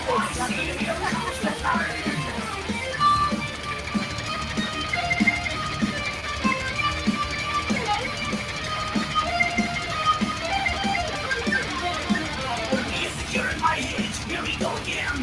Try to put your voice straight under my skin. Every fucking thing you think, I'm under your shoe. I will never cooperate, it's me against you.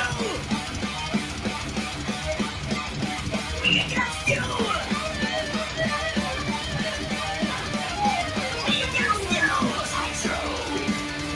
The whole world's still down below. Titro. Know how far we could fall. Titro. Check with the rhythm wrapped in sin. Titro. All I see, here comes the pain. Es gibt noch einen Organismus auf diesem Planeten, der genauso verfährt. Wissen Sie welchen? Das Virus. Der Mensch ist nur eine Krankheit. Das Geschwür dieses Planeten, ihr seid wie die Pest. Und wir sind die Heilung. Here comes the pain.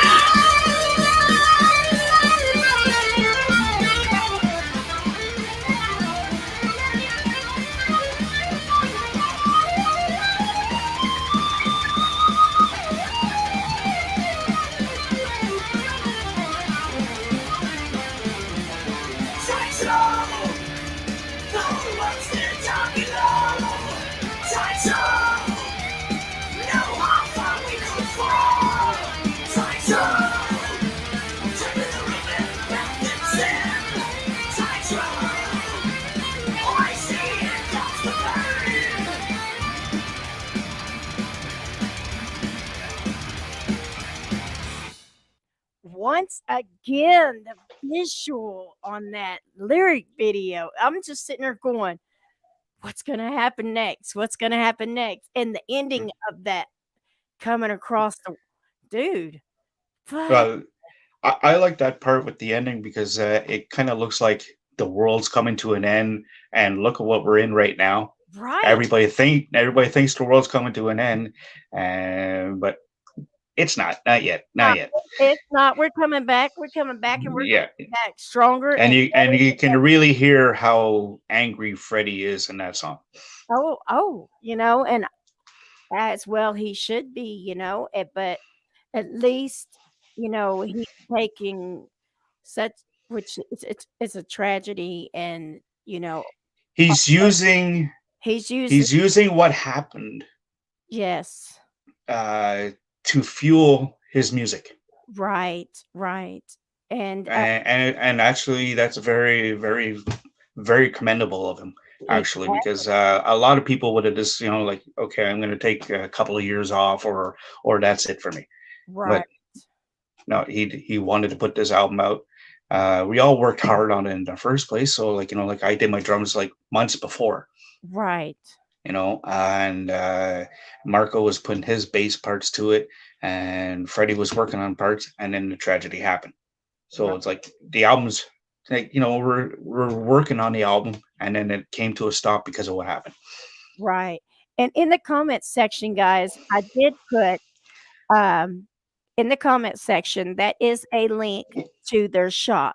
If you go to their website, and on the first page, it has a little thing at the bottom, and it says Necronomicon shop.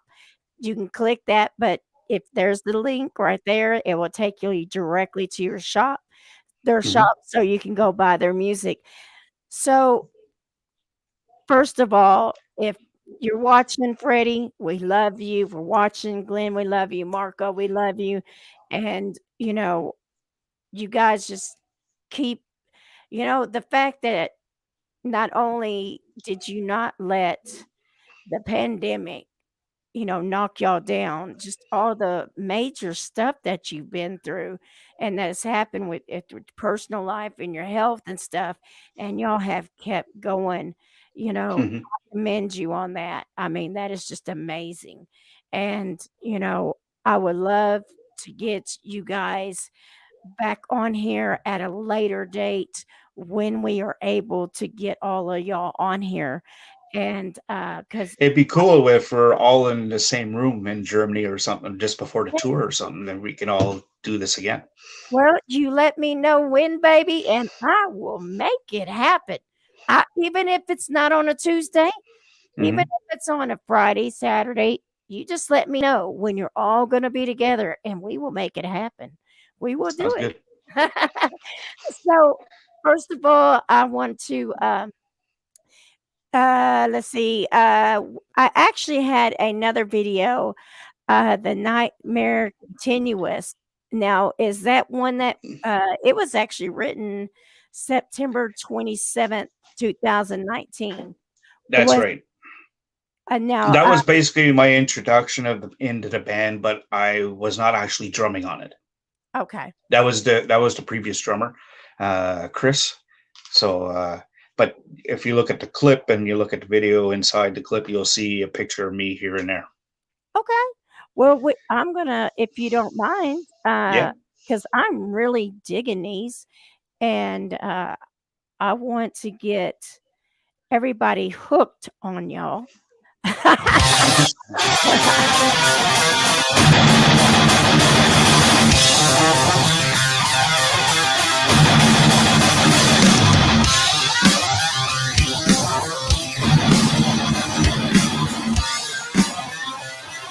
Desire! It's fun to be the best! Mania! There is a voice inside my head! Terror! Strengthens my fight! Hate! The universe conspires in my soul! Fire! Can't see the sun! Brings from my soul! I am the one! Fighting my veins!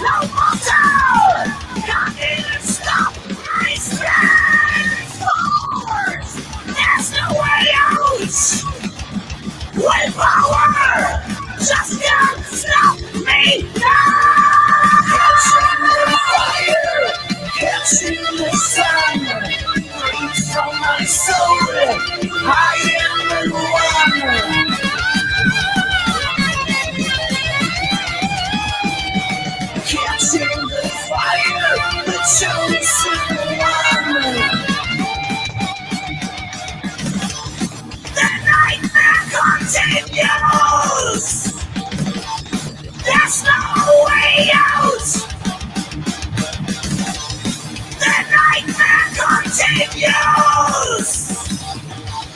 There's no way out.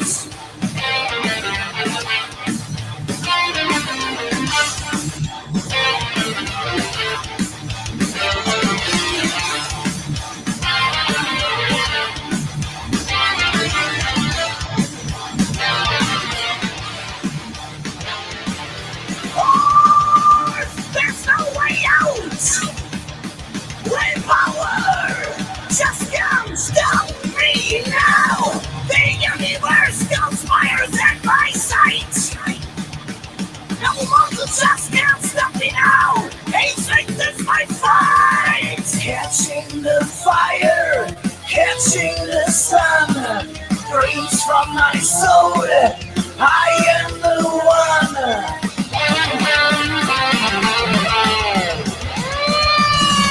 Catching the fire, the chosen one. The smell of death reveals again. Hail to the king, hail to the man. Children roam the streets of war. Bodies hanging to the door.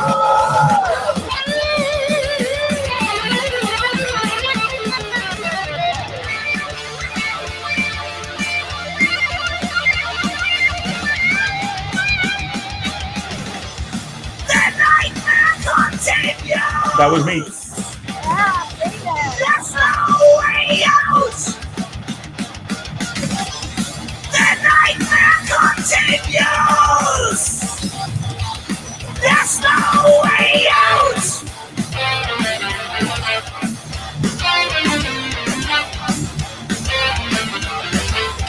There's no way out.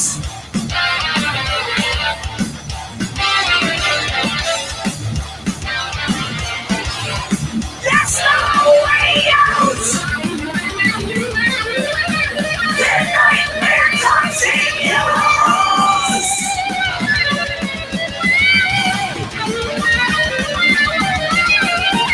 The nightmare continues!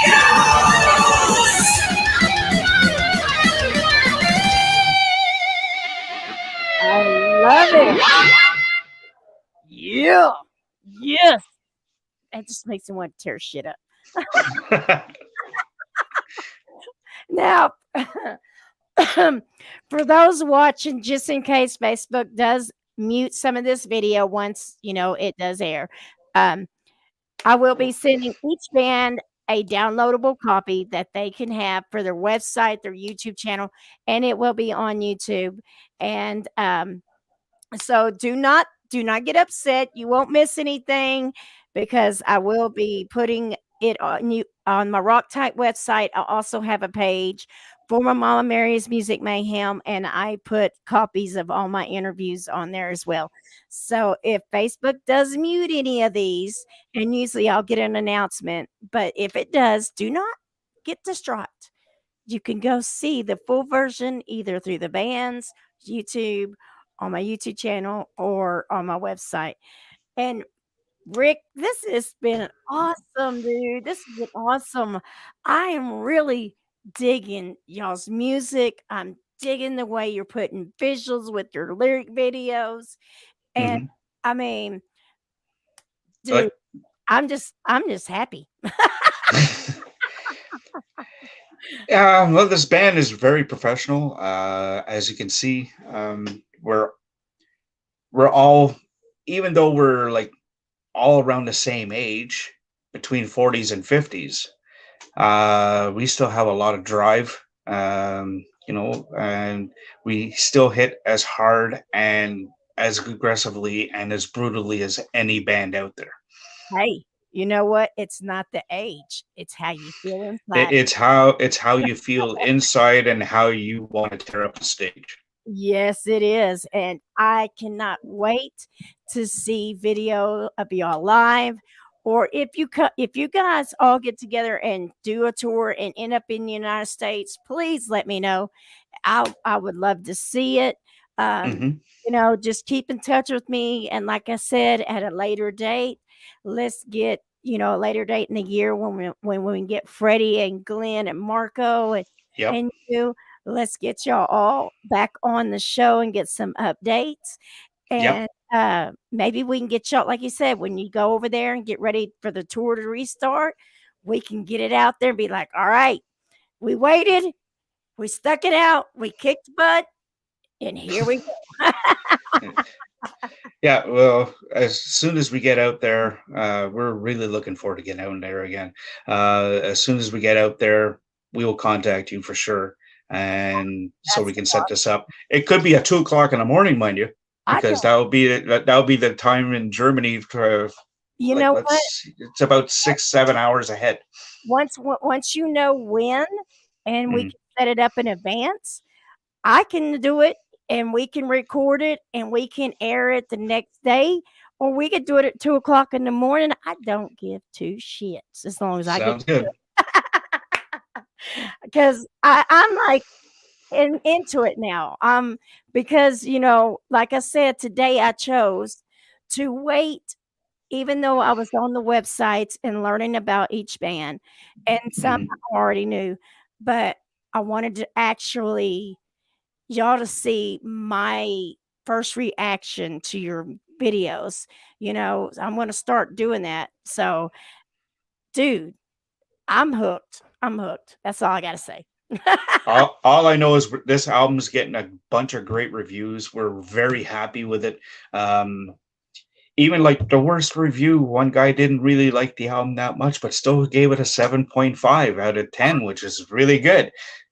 So basically he was contradicting himself, saying that it's this and that, and then he still gave it a 7.5. And I like, Glenn at first going like he didn't like the review and saying stuff, and I said, look, doesn't matter what he says. Look what he did. Look what he gave us as a rating, 7.5, and he's only one opinion. Like you can't please everybody. As long as you can please the masses, the one person doesn't really matter. There you go. There you go. And it kind of, when you're talking about Germany and stuff, it kind of brings me back to my childhood because I was an Army brat, and I actually was over in Germany from age 7 to 9, and I've always wanted to go back. So, and my husband's was in the service, so maybe y'all just give us an extra reason to go back. Well, I'm just hoping that we play some big festivals out in Germany because I know when I was in Exciter, I played Wacken and Bang Your Head and many other ones as well. Dude, over there they had some. I mean, that's one thing I loved about Germany is over there they had some massive festivals. I mean, I was 7 years old, and my first concert was Ozzy, and the band is on the top of my head.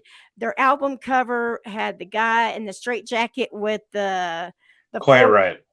Yeah, duh. I know Quiet Riot. I'm like, yeah, but that's what I'm saying. It was a massive concert.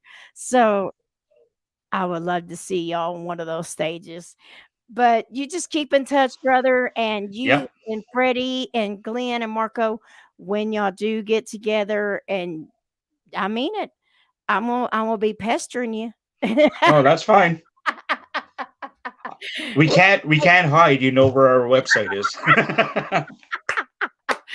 Well, thank you so much for coming on today, brother. And it has been great getting to know you. I can't wait to get to know the rest of the guys. And I look forward to next time. And I want to give a big shout out to your record company for sending me the contact to get y'all on here. And dude, just keep doing what you're doing. It's sick. You're kicking ass, taking names. And now Necronomicon's an international band because it's not just German.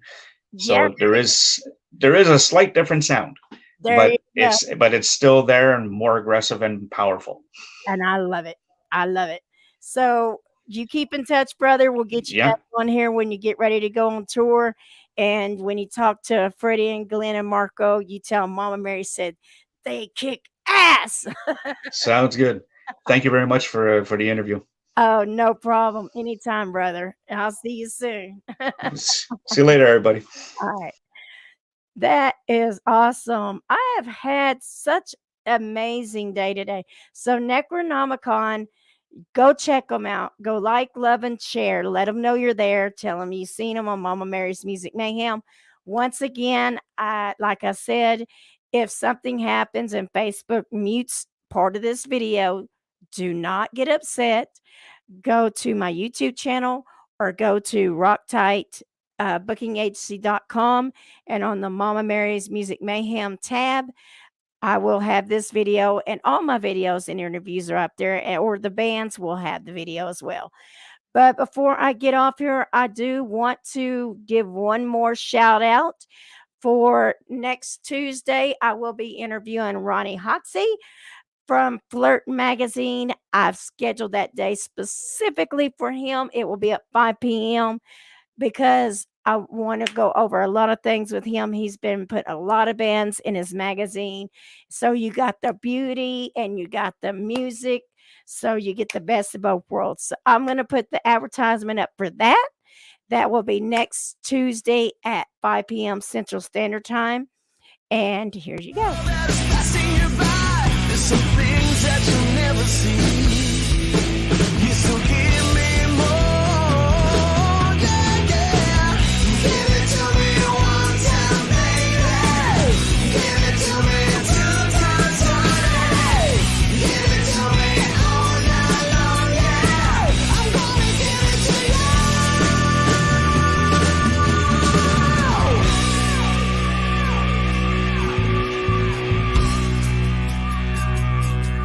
Listen, I got something for you. I got something. Oh, I'm gonna give you my love. I'm gonna give it.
Yes, next Tuesday, Ronnie Hoxie, owner of Flirt Magazine, 5 p.m. Central Standard Time on Mama Mary's Music Mayhem. I hope everybody has had fun today and enjoyed themselves and listen to, you've met some really killer bands, some really killer music, and it's just getting better. It's just getting better. I want to send a shout out to all my supporters, all my listeners, all my watchers, all the record labels contacting me about getting their bands on my show. I appreciate your support, and I will keep this going. I will keep this going. If you do want to be a sponsor for Mama Mary's Music Mayhem, you just get in contact with me. I will have a sponsor tier set up. I am going to be putting together some live music shows. For those of you that don't know, I also promote and put shows together and working on some different things. So if you're interested in becoming a sponsor, just get in touch with me and I'll let you know about that. But keep it real, keep rocking, and keep it right because Mama Mary said so.